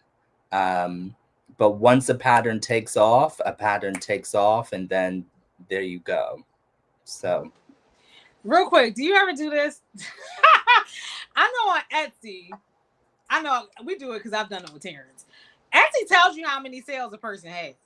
They do. Like they tell you. So I look occasionally at different pattern designers and listen, some of them patterns are basic. And I see how many sales I see the average price of their patterns, and I see how many sales they have. I do the math in my head, okay, and I'm like, okay. And then I also look at their designs, like what designs seem to be selling the most in these shops. A lot of them are super duper simple, super duper simple. So I think a lot of people like overcomplicate design instead of like having like, because we do a lot of us Yeah. do a lot of in the middle of the night like shopping on Etsy or whatever. And I'm not doing something that looks super complex. I'm buying like those like patterns that I feel like have clean lines, but look simple enough for me not to have to look at the directions. So you Yeah. know, again, I like anything like up front, like you're not gonna come out the gate. And from what I understand from my designer friends, because I talked to a lot of them, especially clothing designers, the most expensive part, from what I can gather, is the grading. Mm-hmm. Grading different sizes seems to be the most expensive part of the pattern making process, as well. Hey, Auntie Carol. So yeah, but so if something is like on average between $10 and $15 for the product, you can kind of do the math. It takes more units of selling something for it to be lucrative. But the way that you can sort of offset that cost or make additional sort of revenue is host the classes. I know Renee had somebody buy out her patterns for get other people to make classes. Like people were asked to, can I use your pattern in there? So Renee not only made pattern by selling like a bulk of her patterns to this person who was honorable, right, and asked her like, can I buy it for each attendee? But she also made money because they were like, oh, I like this class, I like this pattern, I like the way this person designs their stuff. Renee made money from by them going to her site and buying even more patterns, like even more of it, because they were like, oh, I like the way she designed, so I'm going to buy more of her patterns. So I feel like there's other ways that you can use your patterns to create other opportunities and other sources of income for yourself. And again, back to Terrance's point, you're literally it's evergreen. You're literally making money in your sleep. If people come across your pattern, like they know they can download it instantly. Like, you don't have to do anything else other than promote after the pattern has launched. Right. And I think that's what people, to Carmen's point, people are really looking for simple patterns specifically. And I think this is just the culture of PDFs. Not that people don't do complicated PDFs, but um, you already I have to print the pattern or get it printed. You have to cut out all the pieces. You have to piece it all together.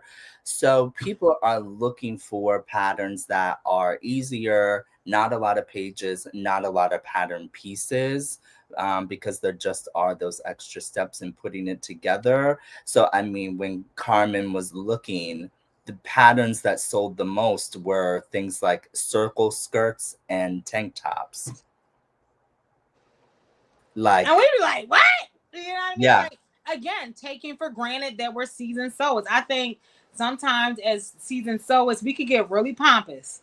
You know what I mean? We can get very arrogant when it comes to like these simpler patterns. Like, oh my God, I can't believe she's charging that much for a pattern.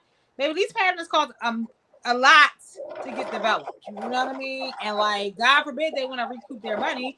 But also, I think we overcomplicate things and we say in our mind, "Oh, that's easy. You don't need all that or whatever." And you also got very spoiled with Joanne selling them patterns for $2, and we all see where Joanne is now. Okay, R.I.P. to her. R.I.P. to that lady. So I think we need to rethink the way in which we buy patterns. We need to also if it ain't for you, that's fine, but it might be for somebody that's new to sewing. There are other ways that we can support. So I am looking for fashionable patterns, but simplicity is key because the fabric will make it in the styling. Absolutely, yes. absolutely.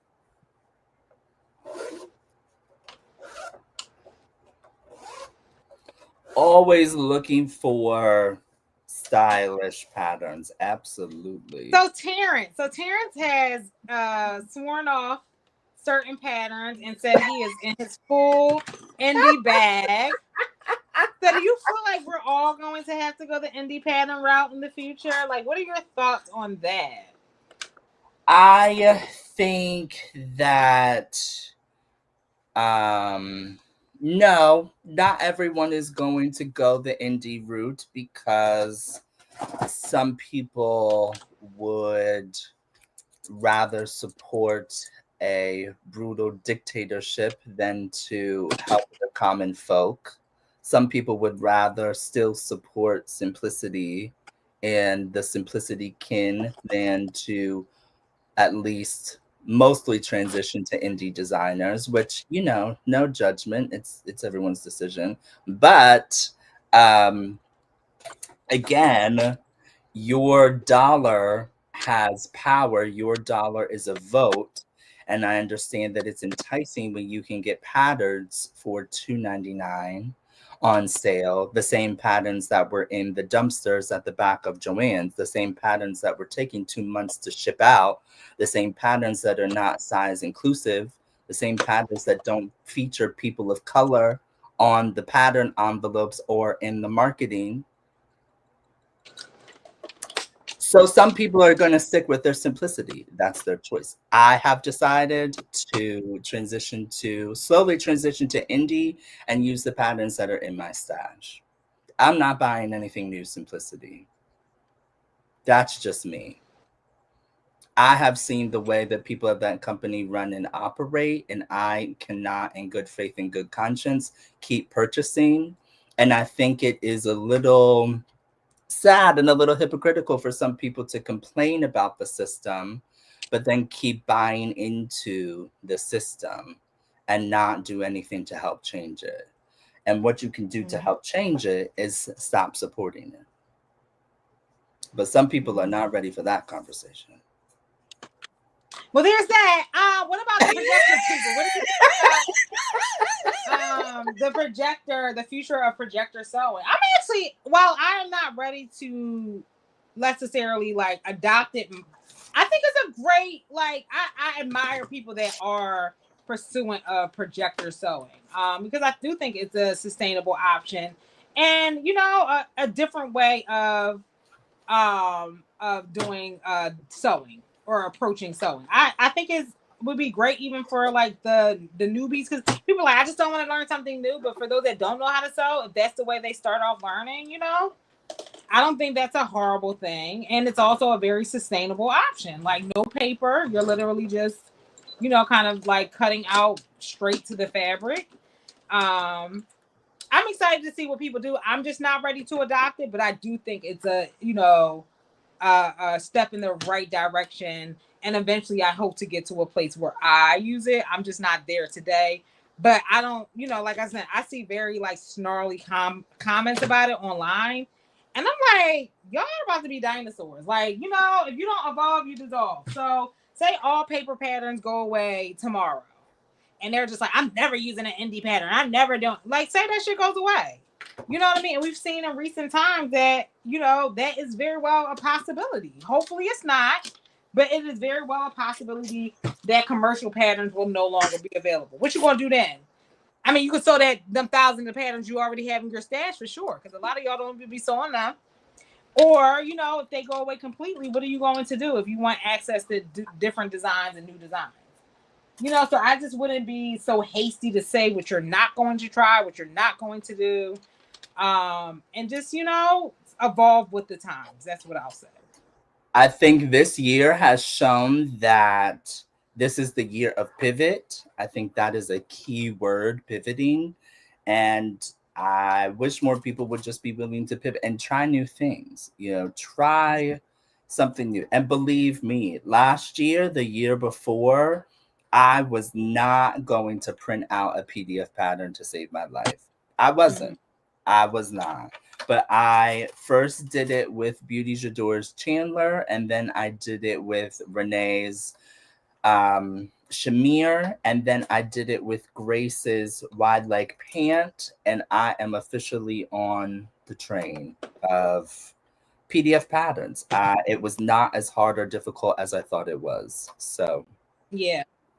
I even have a video on my TikTok page that went kind of viral where I was slamming PDF. Listen, I can admit when I'm wrong. I was like, I said, y'all indie pattern girlies are weird. Like y'all got weird energy. Like the way y'all be going hard for these indie pattern, like you know what I mean. Like and that will like I can delete it. I'm not because I think the shit is funny, but you know what I mean. Like a lot of people found me off of that video where I was like, I will never be an indie pattern girl. I said that. I was like, you know what I mean? Like, no, I'm sticking, I'm gonna stick beside him. So here's what I'll say. And in terms of like the commercial patterns, as long as my friends are still designing them, I will support it because I support my friends. But the second they jump ship, I'm out of there. I'm out of there. Or I ain't gonna lie, I do have my go tos.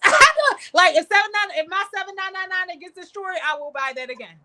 I will buy my 7999. I will buy my 7757. It's certain ones that we go together real bad, and I will continue to buy them because I'm hard on patterns.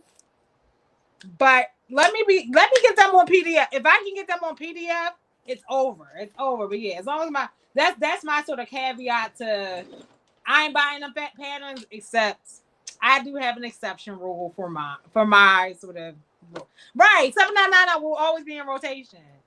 For real. And I feel like that pattern actually ran out of print and I brought it back. I'm not even lying. I feel like it was off that website. They brought it back because of me. I'm just saying. Why you brought that it pattern was out back? of print. Listen, that pattern was off the site, but somehow it came back. It came back. I ain't saying this because of me, but I'm saying this because of me. Not you brought it back, child. They should have brought 8911 or BSN casting. That's another one they should have brought back. But I guess it wasn't popular. We ain't make it popular enough. But BSN has made several patterns pop. I feel like BSN has made several patterns pop, including 7999 and 7757. Shamir called 7757 the Black Girl Starter Kit. And because it is. Like BSN has kept 755557, whatever the number is. We have kept that pattern alive. And that's my story, and I'm sticking to it. But when you also buy from indie pattern designers, you are supporting a small business, and even that $10 pattern can change a small business's life when you purchase it. And I know a lot of them give back. So the Friday Pattern Company, I've bought a few of their patterns. They give back for every pattern sale. They give a percentage back to different organizations. So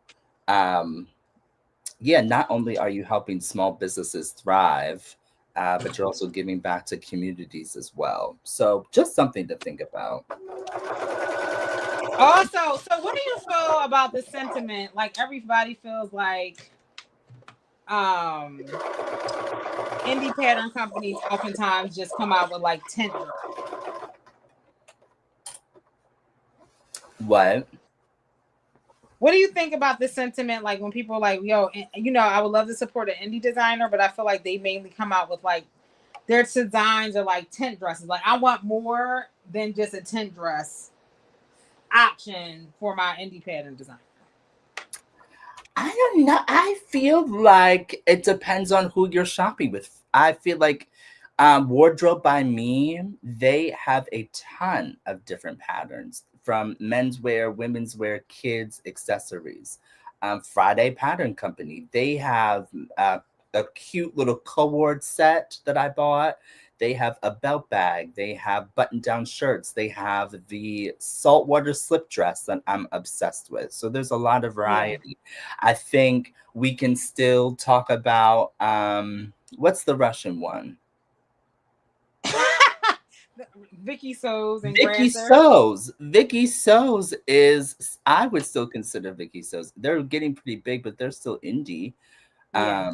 Like upper echelon indie. But I mean, you go to their website, they have 50 million patterns. Everything from bridal to lingerie, a few menswear. They have dresses, they have jumpsuits, they like everything they have, and it ranges in skill level from things that are easy like a hoodie to things that are more complex like tops with boning or wedding dresses, or you know what I mean. So it all it all depends on where you're looking and what your style is, and um, what you're into. But I do think the onus is on pattern designers to create patterns that are simple enough, yet interesting enough, Mm-hmm.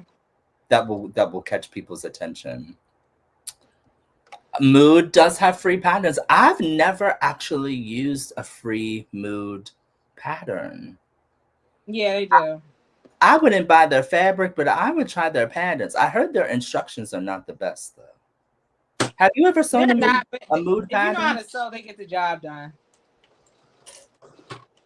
Would If you you know, ever do like a sew along with a Mood pattern? I actually use it for. It was like the basis for Chi Chi's class. I mean, we suggested different patterns, but we ended up using that one as Chi Chi's class. The bucket hat, the infamous bucket hat, is what we always use for our bucket hat sew along. So yeah, move, get to yeah, move. We love move real bad around here. I know Monica has used them quite a bit for like the Sew Your View. Shout out to Sew Your View.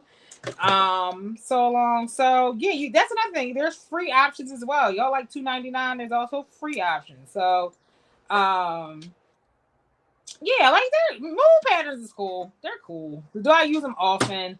No, I think they're trying to get better in terms of like with move patterns. They used to own you had to print out all the sizes. With their new patterns, they let you print out like whatever size you want, which makes it good for grade. Like if you need to grade up and down on the pattern. Um, but yeah, move cool. They're all right. I can't complain. I've done a sew along with their patterns and the video tutorial. I did was I did was most popular. Oh, it was one of your most popular video. They have cute ones, and yeah, the directions are clear. And secretly, I might be using a move pattern for the one of the installations at the trap and stuff. Also, secretly, Oh, yeah. I don't want to get too deep into it, but yeah, it might be one of the challenges for the trap and stuff. okay. Maybe I'm thinking about it. I download all the time, but I think about the beginner sewer with those instructions. Oh, are they not beginner sewer friendly? Because y'all know me, I need instructions. I don't. Yeah, I don't look. I'm about to say I don't look at the direction, so I'm not the best one to speak to that. I need instructions, Chad. I'm not the I best one to speak to need that. instructions. Hold on, we're coming on the last 8 minutes, y'all. So if Yes, y'all it is wouldn't a mind, can y'all visual. drop your favorite Please. indie pattern designers in the chat? We would greatly appreciate that. Can you drop your favorite? But I just want to take this as another opportunity to highlight the sponsors and indie pattern designers from the BSN sponsor list. Ha! Cheap plug. Shout out to Somo to B. She has a lot of amazing bag design. She even has a one caftan design. If you're looking for a caftan, Lynn has a bomber. Jamie. She also offers Birkenstock and espadrille patterns as well. If you're interested in that. Who else? Aviano Bags. Oh my God, Nikki's latest venture. She has a lot of amazing bags, and as well as her original brand, Beauty J'adore. She has clothes and she actually has bags on Beauty J'adore as well. Patterns by D. Patterns by D has been killing it this year. She's actually about to launch her next pattern. It is like a pleated skirt in the top. We should be doing that for Sunday service, hopefully sometime in July or early August. And we have, of course, Grace of Zesty Couture. Terrance and I recently made her pants last week, but she has a total, I think, of 8 patterns out. Definitely check out her patterns. They're definitely easy to sew and very inexpensive. And then, of course, we have J Desiree Studio, who has a host of designs, and she did the infamous, like she said, she said she sold over 200 of those patterns. The chaps design, the Yaya chaps. But she has other Oh, stuff, y'all, that y'all know I love. The Marcel shorts. I love her other designs on her on her page as well. So yes, we have all the things. All the listen. We have how many is that? One, two, three, four, five, six, seven. We have 8 indie pattern designers on this on our sponsorship list. So, and y'all have seen me make something from all of them. So again, I'm fortunate enough that the sponsorships we have are brands that I already support and y'all have seen me wear. So, we ain't new to this, we true to this. Jessica, yep. Oh, listen, yep. Jessica has recently launched some new ones. Yes, the Anna dress. You guys seen me make the Anna dress 3 times. Um, Patterns by D. Yep. So Motor B. Yep. There you go. All the things. Fashionable therapist. Yep. Vicky Souls. Oh yeah, Shamir. Are you an ambassador? So I guess Shamir is now an ambassador for Vicky Souls. So you can use her code to get 20% off. Congratulations, Oh my Shamir. God! Shamir's been doing a Congratulations, great job. Shamia. Yeah, Shamir has gone viral here on YouTube. I was like, yo, Shamir, you gonna be monetized by. I told her June, and she still can get there. I just want my credit for saying I was right. I just want you to say I was right, Shamir. I want you to say I was right. So make sure you're Congratulations, following. Shamia. She has been doing awesome, and I've been, me and Terrance. I remember talking about Shamir last year. I was like, "It's no reason this girl should not have a bigger account than she does. Like, it's no." I was like, "Yo, why y'all hate her?" I was getting mad. Remember, Terrance? Terrance like, "No, her time will Yes. come. Her time will come." But I was getting pissed because last year her goal was to get to 2,000, and we got her there. She got there. You know what I mean? But it was still like a slow burn. And that's the thing. Like, you can be doing something for a really long time, but when it's your time to pop, it's your time to pop. With Shamir, it's always been such a supportive person and supportive of everybody. Like, she be riding for folks or whatever. And yeah, I just have enjoyed getting to know her and her being a part of the community. But yeah, Shamir crazy. Even though she my competition with So Motor B Patterns, we both affiliates for So Motor B. Shamir brings a different element to the community that I appreciate, Terrance appreciates, and yeah, just congratulations on like your recent success because it is well deserved and you've been putting in the work. So congratulations to you. Just got my Okay. Stone Adaptive pattern. Shamir is on the back cover, and she should be on the front cover too.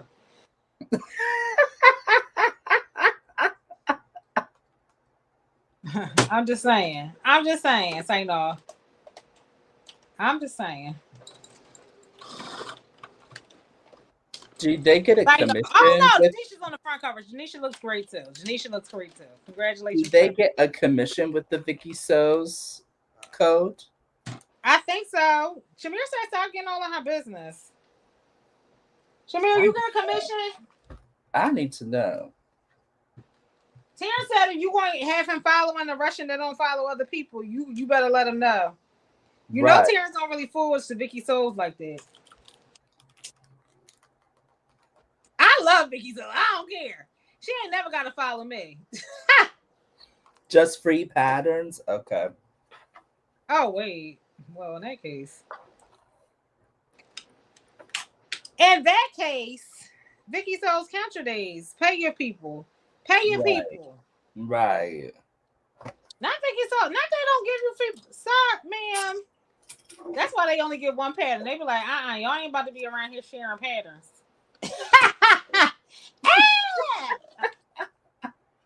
Y'all ain't about to be around here sharing patterns. Not on our watch.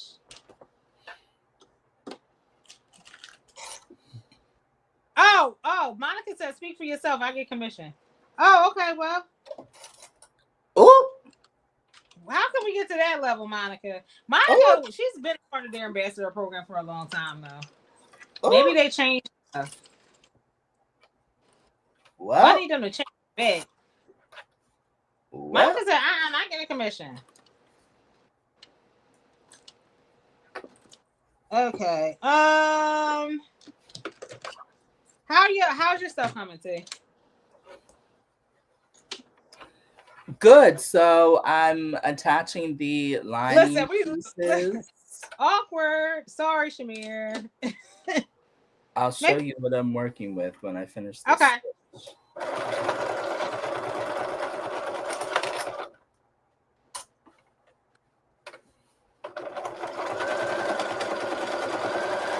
Well, That's what Shamir Shamira, gets you for can just stealing. renegotiate. No, Shamira can probably just renegotiate that. She can renegotiate. That's what she gets for stealing my Farm Rio gift card. Well, now it's a tussle. Yeah, Shamira, renegotiate that. I feel like you can renegotiate.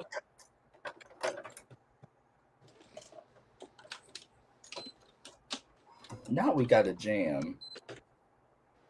On your good Benita. Benita got a jam. Okay, we got our button, our holes back in, and we got our loops in. I'm about to add the waistband on.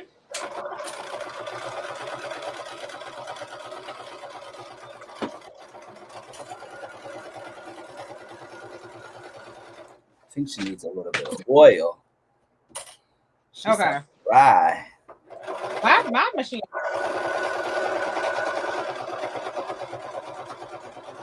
My machine sounds great. She needs oil and a new needle. All right, y'all. We're almost done. We're coming to a close. Does anybody have any other questions? Grab your tickets for New York and the Trap and So. There's still time. Yeah. There's still time to get your tickets. We're gonna have a good old time, and we're gonna be Is your mom dancing. coming to New York or the Trap and So? Huh? Is your mother coming to New York or the Trap and So? She is not. She's not. Neither? She might not pull her. I don't know. Somebody, you know what? Matt asked me that. He's like, your mom gonna be okay with me being ratchet? I said, she know my friends is ratchet. You know what? Maybe Mama will pull up. Maybe I'll get her to come. She's gonna be looking at y'all. She's gonna be looking at y'all crazy. She's gonna be like, show some decorum. It's like, no, my mom cool. She was a public school teacher for 40 years. She cool.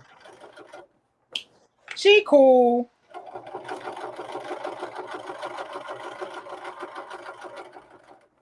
Are you adding Church Girl to the playlist? No. Are you gonna? You're not gonna add Church Girl by Beyonce? Can you add some Little Kim? Not Mike having a conversation with my mama. She said she'd go to see a show. Now she said, right. She gonna be right. She gonna be like, I can see y'all later. Go have fun. I don't want to leave my mama in New York. What about Britney? Britney will definitely not be at the Trappers. You know what? Britney was a part of the 2000s. You know what? I might throw in a little song. Britney. One song. I might throw in a little Britney. Just a little, maybe a little something.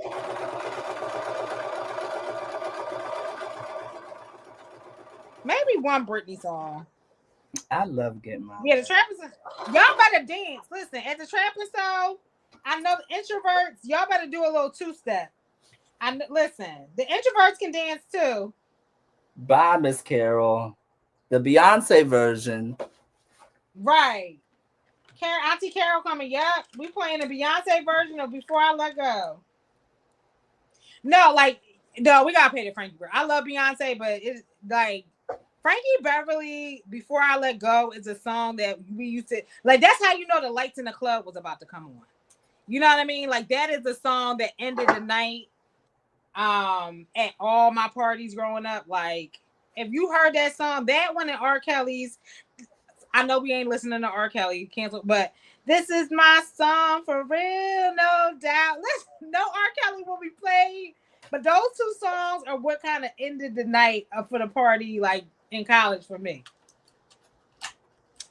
Put a line dancing out. You come to the floor. Okay, we're gonna do boots on the ground. We're gonna do maybe the Tamia dance that I still have yet to learn. Yeah, we'll have a little bit of line dancing. Not too much on them line dances though. Listen, the good old days, right, Britt? Okay. So this is what is your far. This is the exterior. It's a dark denim. And then this will be the interior, my fabric from Minerva. in Well, a you might as well different finish way. that up. There's only a few more steps. Hurry up and sew that together. I'm sewing on the waistband now. And we have the fit that I want, which I am happy about. Um, so yeah, we're gonna sew this together. I'm gonna whip the yeah. So we're making good time, y'all. We're making good time. This has been a great. Thank you, Terrance. Cause I was like, I don't know what I'm doing today, y'all. I'm gonna be honest. I was like, I don't feel like cutting out nothing new. But this is literally the last piece in my capsule collection for Terrance's. Yeah, so now I'm going into the mode where I will be taking the pictures before Thank he. God.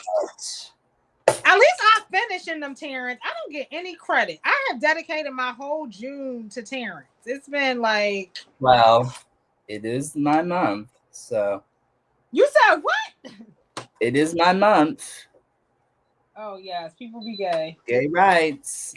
There you go. I'm just saying. I I'm can't. just saying. I'm just saying. I can't stand you. You just saying nothing. A bunch of nonsense. I'm just saying. Ooh, this bag is gonna be so cute. Hi, Mercy. Sorry, I meant to say hi earlier. How are you? That's my girl.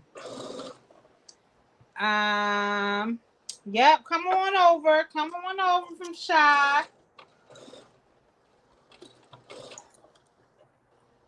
Come on over. You know, Auntie Carol ain't gonna miss a chance to two-step, child. You saw Auntie Carol dancing. Listen, I did. stepping circles around that man. I said that poor man. He trying to keep up. He cannot keep. No, he did a good job.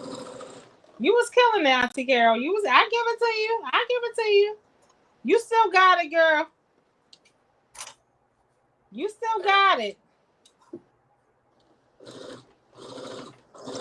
I can't listen. We about to finish this wild that we're about to finish these pants.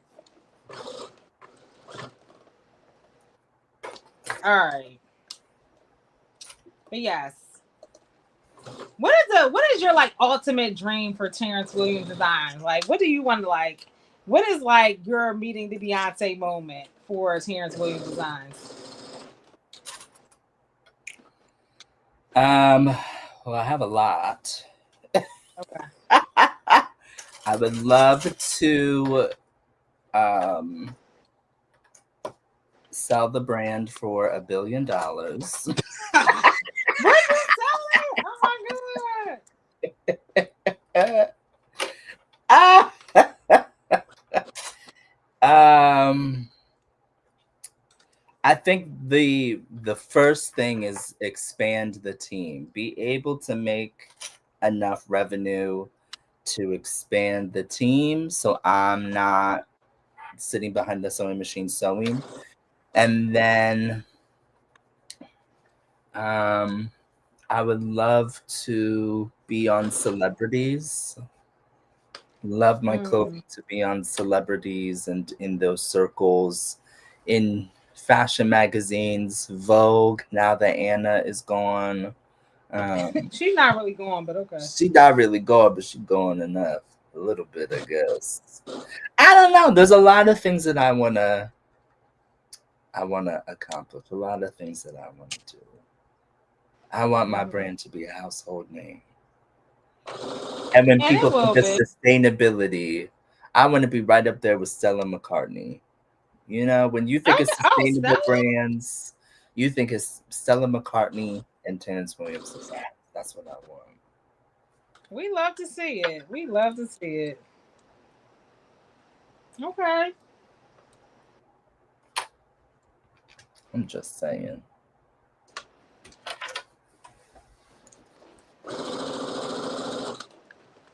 Terrance said he Oh. want to be. Well, Terrance ain't gonna ask me, so I'll share my own dream. What Um, do you want? I would love to open up like um we don't have retreat centers here in Philly. I would love to buy a building and it be like a multifaceted event space, but mainly for like educating the youth and like retirees, like disenfranchised youth, and also like people like my mom's age, like you know what I mean, like to get into sewing, have different like retreats. I would love to buy like Philly has a lot of like property, abandoned properties, even in my own neighborhood that used to be flourishing. Like a couple schools closed, like charter schools and community centers that I went to growing up. All of those are closed in my neighborhood.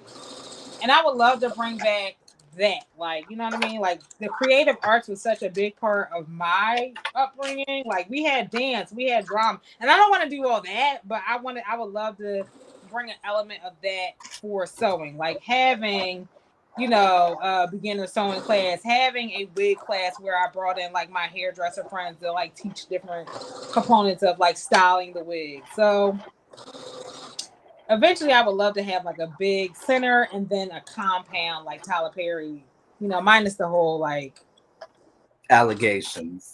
minus the whole allegation thing.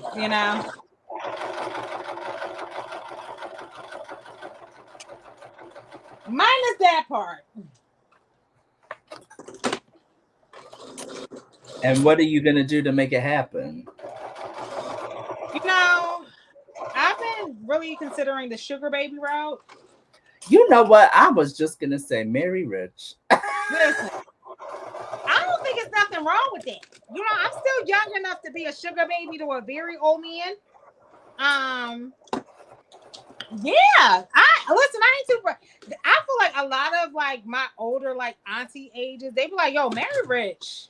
A lot of them were married, had kids, got divorced. They were like, because at the end of the day, at least you can leave with a little alimony, and that's not saying I want to marry for money, but that's saying ain't nothing wrong with marrying for money. Okay, Right.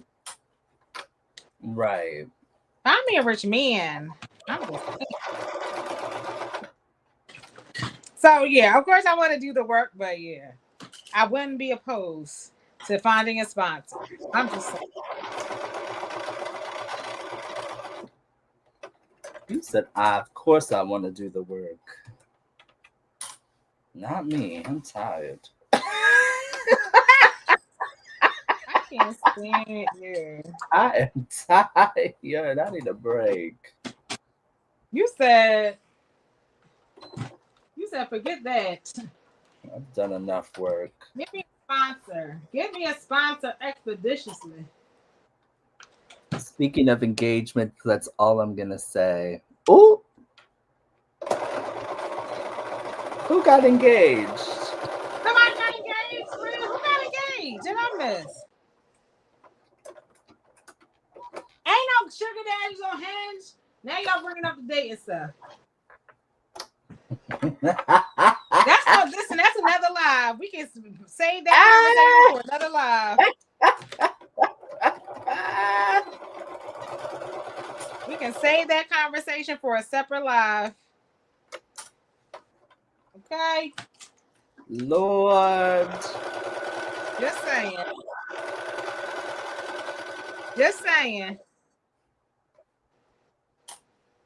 Terrance, I just made the same face back. Oh.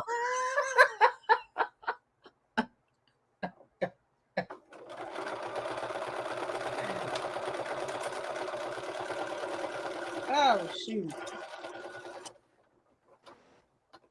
They don't want to be saved. Don't save her. Yo, we are make. Oh my gosh, I'm so. These definitely are gonna get finished by today. Definitely need to get a little bit more rest, but these pants are getting done today. So Terrance, how are we with the not she said I'll stay positive. I know that's right.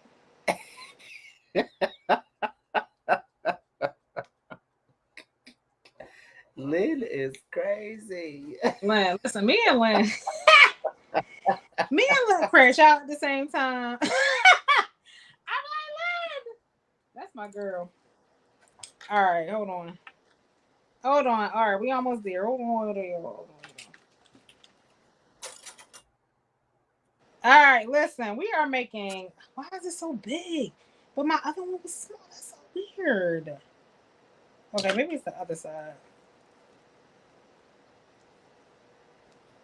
Um, that's what happened.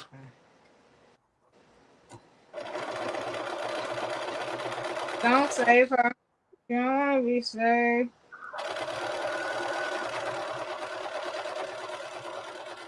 All right, y'all. So I'm trying to finish up the last bit of this. Terrance, how far are you? Where are you at? You and did you? Are you about to birth or no? Yeah, I'm boxing my corners. Oh, you done. So we can both kind of show you guys where we are. Terrence pretty much started this from the from scratch. I am finishing up these shorts, but I feel like this is the reason why I be having a lot of whips. The waistband, adding belt loops, and all those little things and hemming. I'll be over it. By the time I get to that point, I'll be so over the finishing part of the process. But this is going by pretty quickly, so I'm not going to complain. I actually only have one, two, three. I only have four whips. Good for you. Two of them are Shamir's. One of them is cut out, and I just have to sew it. One has been cut out since last year, and honestly, I think it's too late. I don't think I'm gonna do it. Not Mr. Sustainability.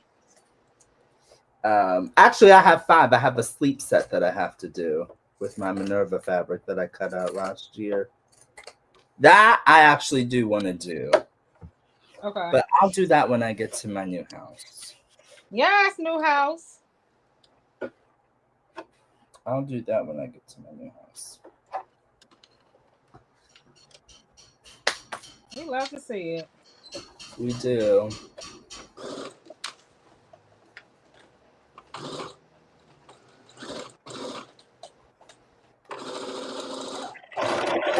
Don't save her. You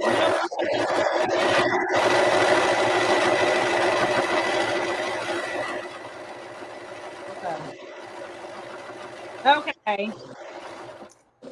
God, I can't be on here for long. I gotta get ready for Love Island tonight. Um, Next week, or is it the week after? After the 5th, after July 5th, I'll be able to. So yeah, like a week. They still have to fix the electricity. They still have to fix the back porch. Um, you got a porch? I have a front porch and a back porch. Oh, I'm Yeah, moving in. yeah. I thought this was supposed to be a tiny home. What?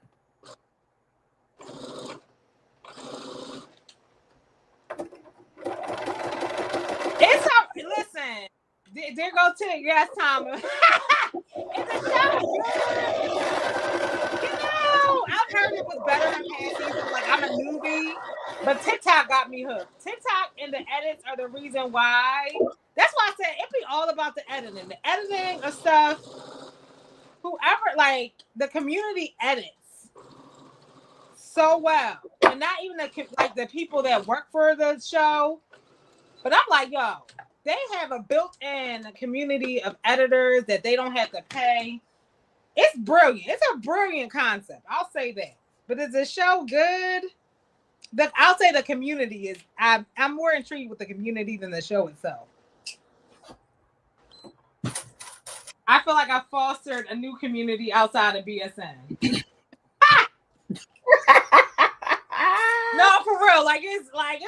Yo, it's like we're it's very tribalistic. Like it ain't no in betweens. It's like Bloods and Crips. So I enjoy it, but I enjoy the dialogue around like characters. It's kind of like a telenovela. It's a modern day like soap opera for me.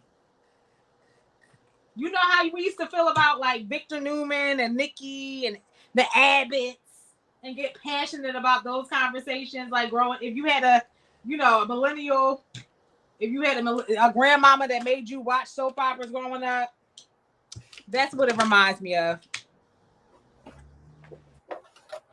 Yes, exactly right. And because and I was telling Terrance about this. I think they do this job in this show in particular does a great job of. It's a very diverse show, which you don't typically see with a lot of reality TV. And I love seeing Black women, especially chocolate Black women, be praised and acknowledged for the beauty. Like I'm like, dark skin women been popping, chocolate women been popping, and I feel like this is like a space, especially in the reality TV realm, where I feel like dark skinned women are celebrated, and I feel like that shit is long over fucking due. And it's like 2 seasons in a row, dark skinned women are being celebrated, and I love that. I love that, and I think it's long overdue. And so for that reason, I'm like, I fucks with Love Island. I like it, So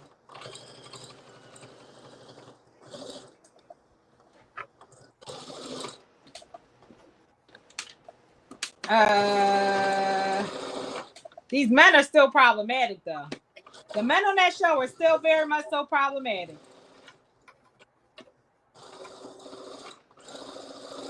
All right, how you doing? I'm doing some understitching, y'all.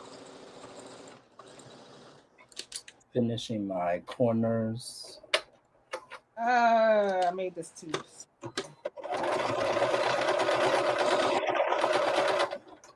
Terrance is finishing his corners. I'm working on the waist.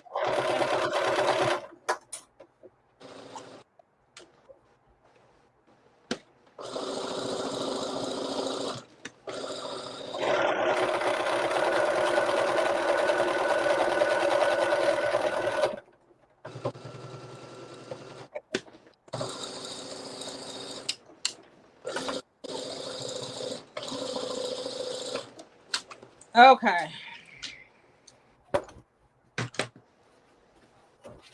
Oh, this looks so good. And listen, if this understitching ain't right, baby.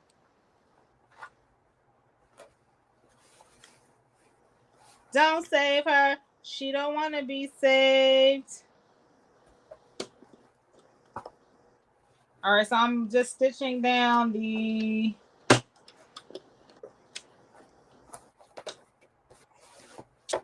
I should have waited to do this, but whatever.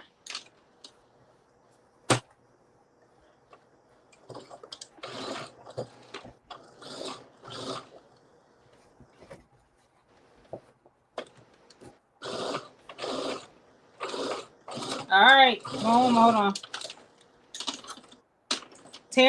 Me and Terrance are doing flips and birthing in our own right. I am just stitching together the waistband. Oh my god! I can't believe you flipped it. Don't forget to iron it with your Aliso. Yes, that's what I've been using. No, I'm saying I'm talking about it now. I'm just saying now. Oh yes, I'm using my Oliso.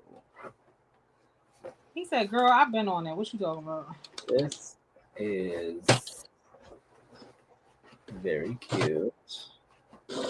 I cannot believe I did it without Renee's help.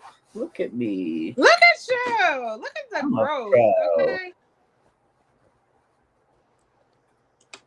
We love the growth. We love to see it.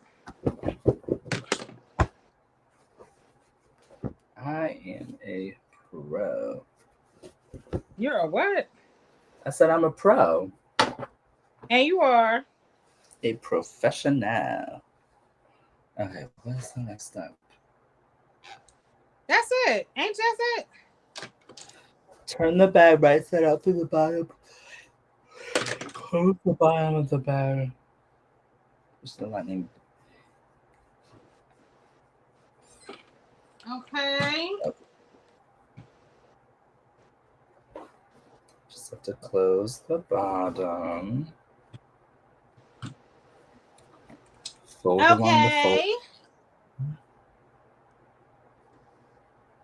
need time to do my stitch in the ditch. I'm not gonna do that on live.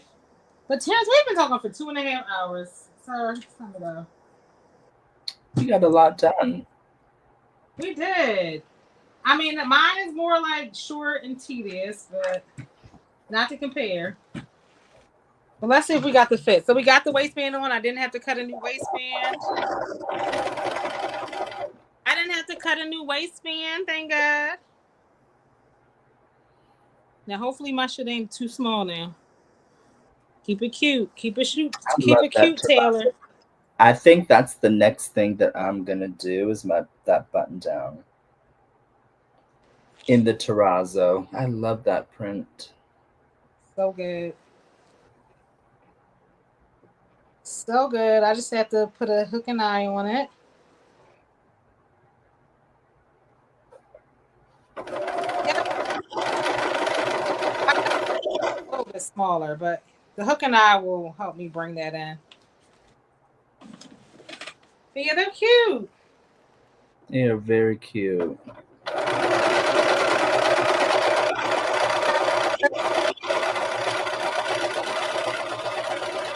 A lot of top to go with it. But yeah. Oh, it fits very nicely.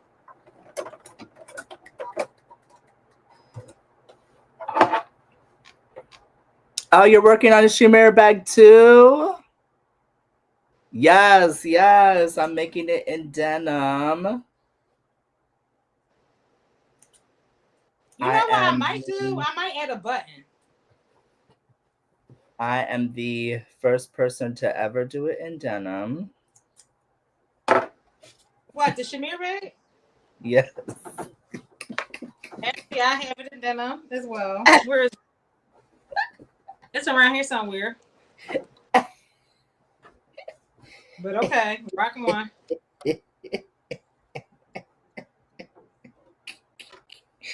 I'm just saying. Okay. Saying. First person to ever do it in denim. I wish I had my denim one on clothes. But yeah, these are cute. They're very cute. How short do you think I should make them? Do you think I should like? No, I think I'm gonna leave them like this one. It reminds me of the outfit from Pretty Woman. Leave them like that. Yeah, I am. So people can see the whole print. The shamir bag pattern. Let me include my link. Use BSN 15.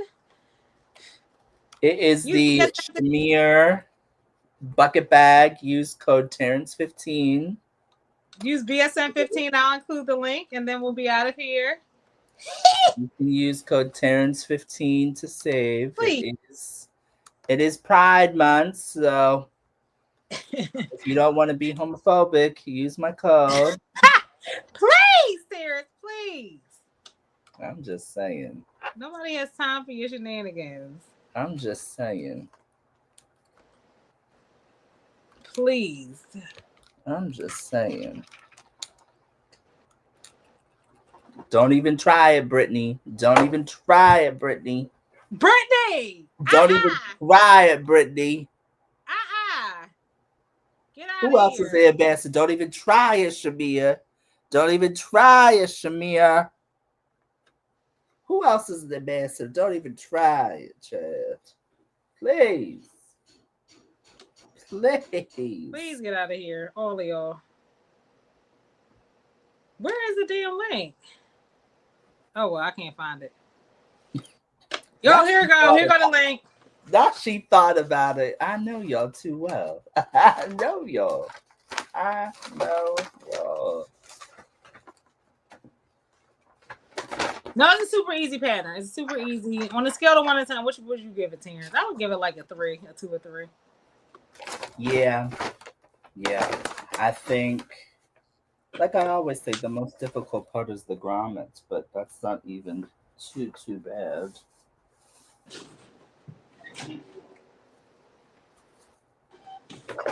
Listen, use my code. Use my code. I'm just saying. Treat yourself. I'm sorry, what happened? What was that? What was that, Terrance? Nothing.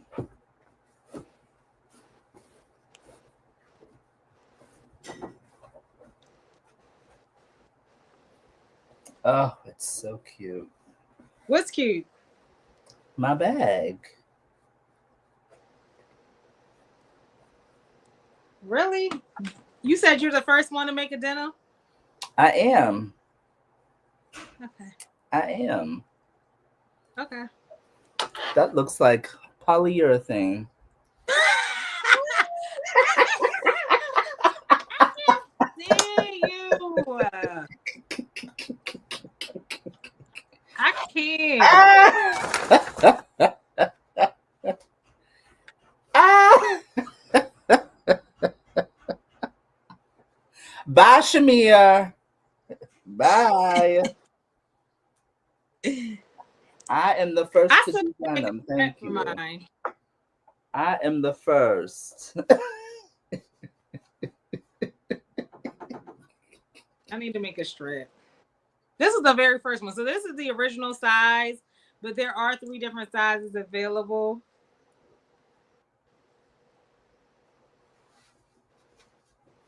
Listen, use my link, use BSN 15. Go grab the Shamir bag. I If you love haven't it. already got it, go get the pattern. There you go. Just go ahead and buy it. Treat yourself. It Terrance comes in 3 different 15. sizes. This is First of all, first I'm the one making the Shamir, not you. You want to promote a pattern? Promote those damn culottes you're wearing. I'm making the Shamir. Shit. make the Shamir, y'all. Listen, let me see. Hold on. Y'all might be able to buy Nikki's for 50% off. Let me see if they're the code word. I'll tell y'all since y'all here. Nikki's patterns might be 50% off. Let me see. Hold on. She was supposed to make the code. I don't know if she did. And then this is the But for a entry. limited It is time, y'all so can get pretty. the shorts I'm wearing. Hold on. Let me see if it works. Let me see if the It code is works. so pretty. And then I'm doing gold hardware. Oh, look.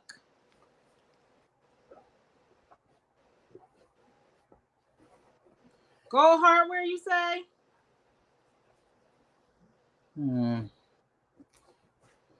Mine's 24 karat gold. Thank you very much. Hold on. I don't know what yours is.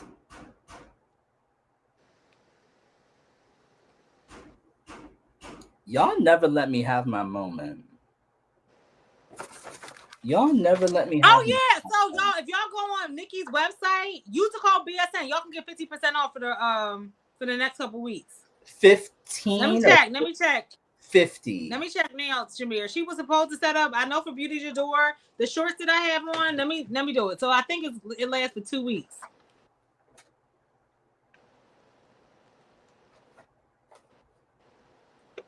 Because here's the thing, and that's another thing about the events. Like some of the people, I was like, "Oh yeah, do you want a lot of people using your code, or do you want like?" And I think people like Nikki and Lynn, they like, "No, just give us that mignon, give us that." And for patterns, especially, like they make the money in their sleeve. So I'm checking Aviano bag now. So even if you couldn't make it, they are okay with me sharing it with the community in general. Now, the stuff like the $10 gift cards and stuff, y'all can't get that for like Lynn's site. Y'all can still use the Be More Fractals code for her. And like Grace is giving away a free pattern, Dee's giving away a free pattern. Like y'all won't have that. But certain discount codes I am going to share with the community because people they are looking for that. So let me check Aviano now.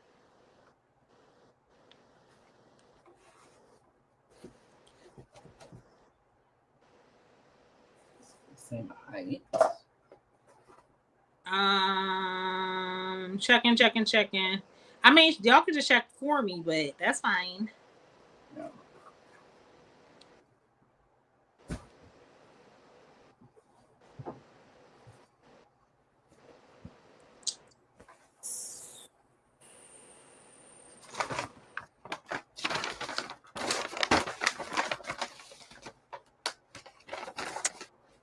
Um, Okay.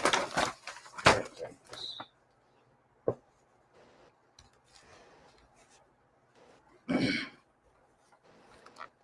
Yeah, it work on Aviano bags too, y'all.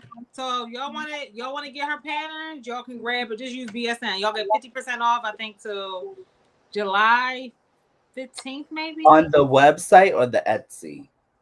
No, her website. You know Etsy bang you over the head. So yeah, no, her website. So on her website only. Okay. Is Renee on the stage? Brooklyn, tell me. Renee, it Renee, was a few of us Renee ain't ago. even in the bill. She not even here no more. She shipped that bag out. Didn't she ship it out a couple weeks ago? Not Brooklyn Timmy coming in here trying to manhandle folks. A menace. A menace. A menace. No, I don't think she's here anymore though. She ain't been here since the beginning of the live, Brooklyn Timmy. It's just BSN. Yeah, Shamir.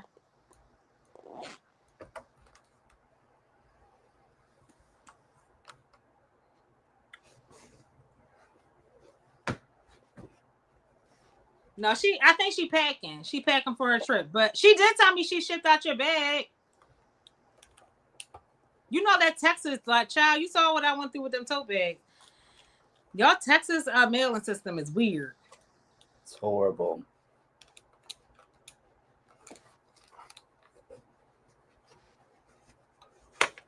Well, this was Are you fun. done? I am glad we did it because I don't know if I would have ever finished this bag. I'm glad we did it too. This was a great conversation. It was. You are a inspiration to the community. You should be very proud of your first event. Thank There you. are many more to come. I cannot wait for New York and the Trap and Sew. I am so excited to go fabric shopping and see the Met and do a few other extracurricular activities while I'm there. And so excited to go to the Trap and Sew to see all my people. Mm-hmm. And yeah, Okay. should be fun. It should be fun, and I'm excited for you and all your future endeavors as far as Terrance Williams Designs, the fabric collection, wherever Thank platform you you. decide to have it on and continue to have it on, and your dreams of being the king of sustainability. We love to see it, and yeah, I'll see you on you'll be on live tomorrow, right? Yes, I will be on for Money Talk Monday, so bring your questions. Bring your topics and your questions for tomorrow. Yeah, Shamir. You What? know what? Bye. Bye, Brooklyn Timmy. You and Terrance are not gonna save this live with your filth. Goodbye. This was fun. Thank you, Terrance. And on that note, have a good in the words of Terrance, make good choices. You know what I'm saying? And if it ain't good choices, keep it to yourself. Love y'all. Bye. This was fun. Bye. Bye.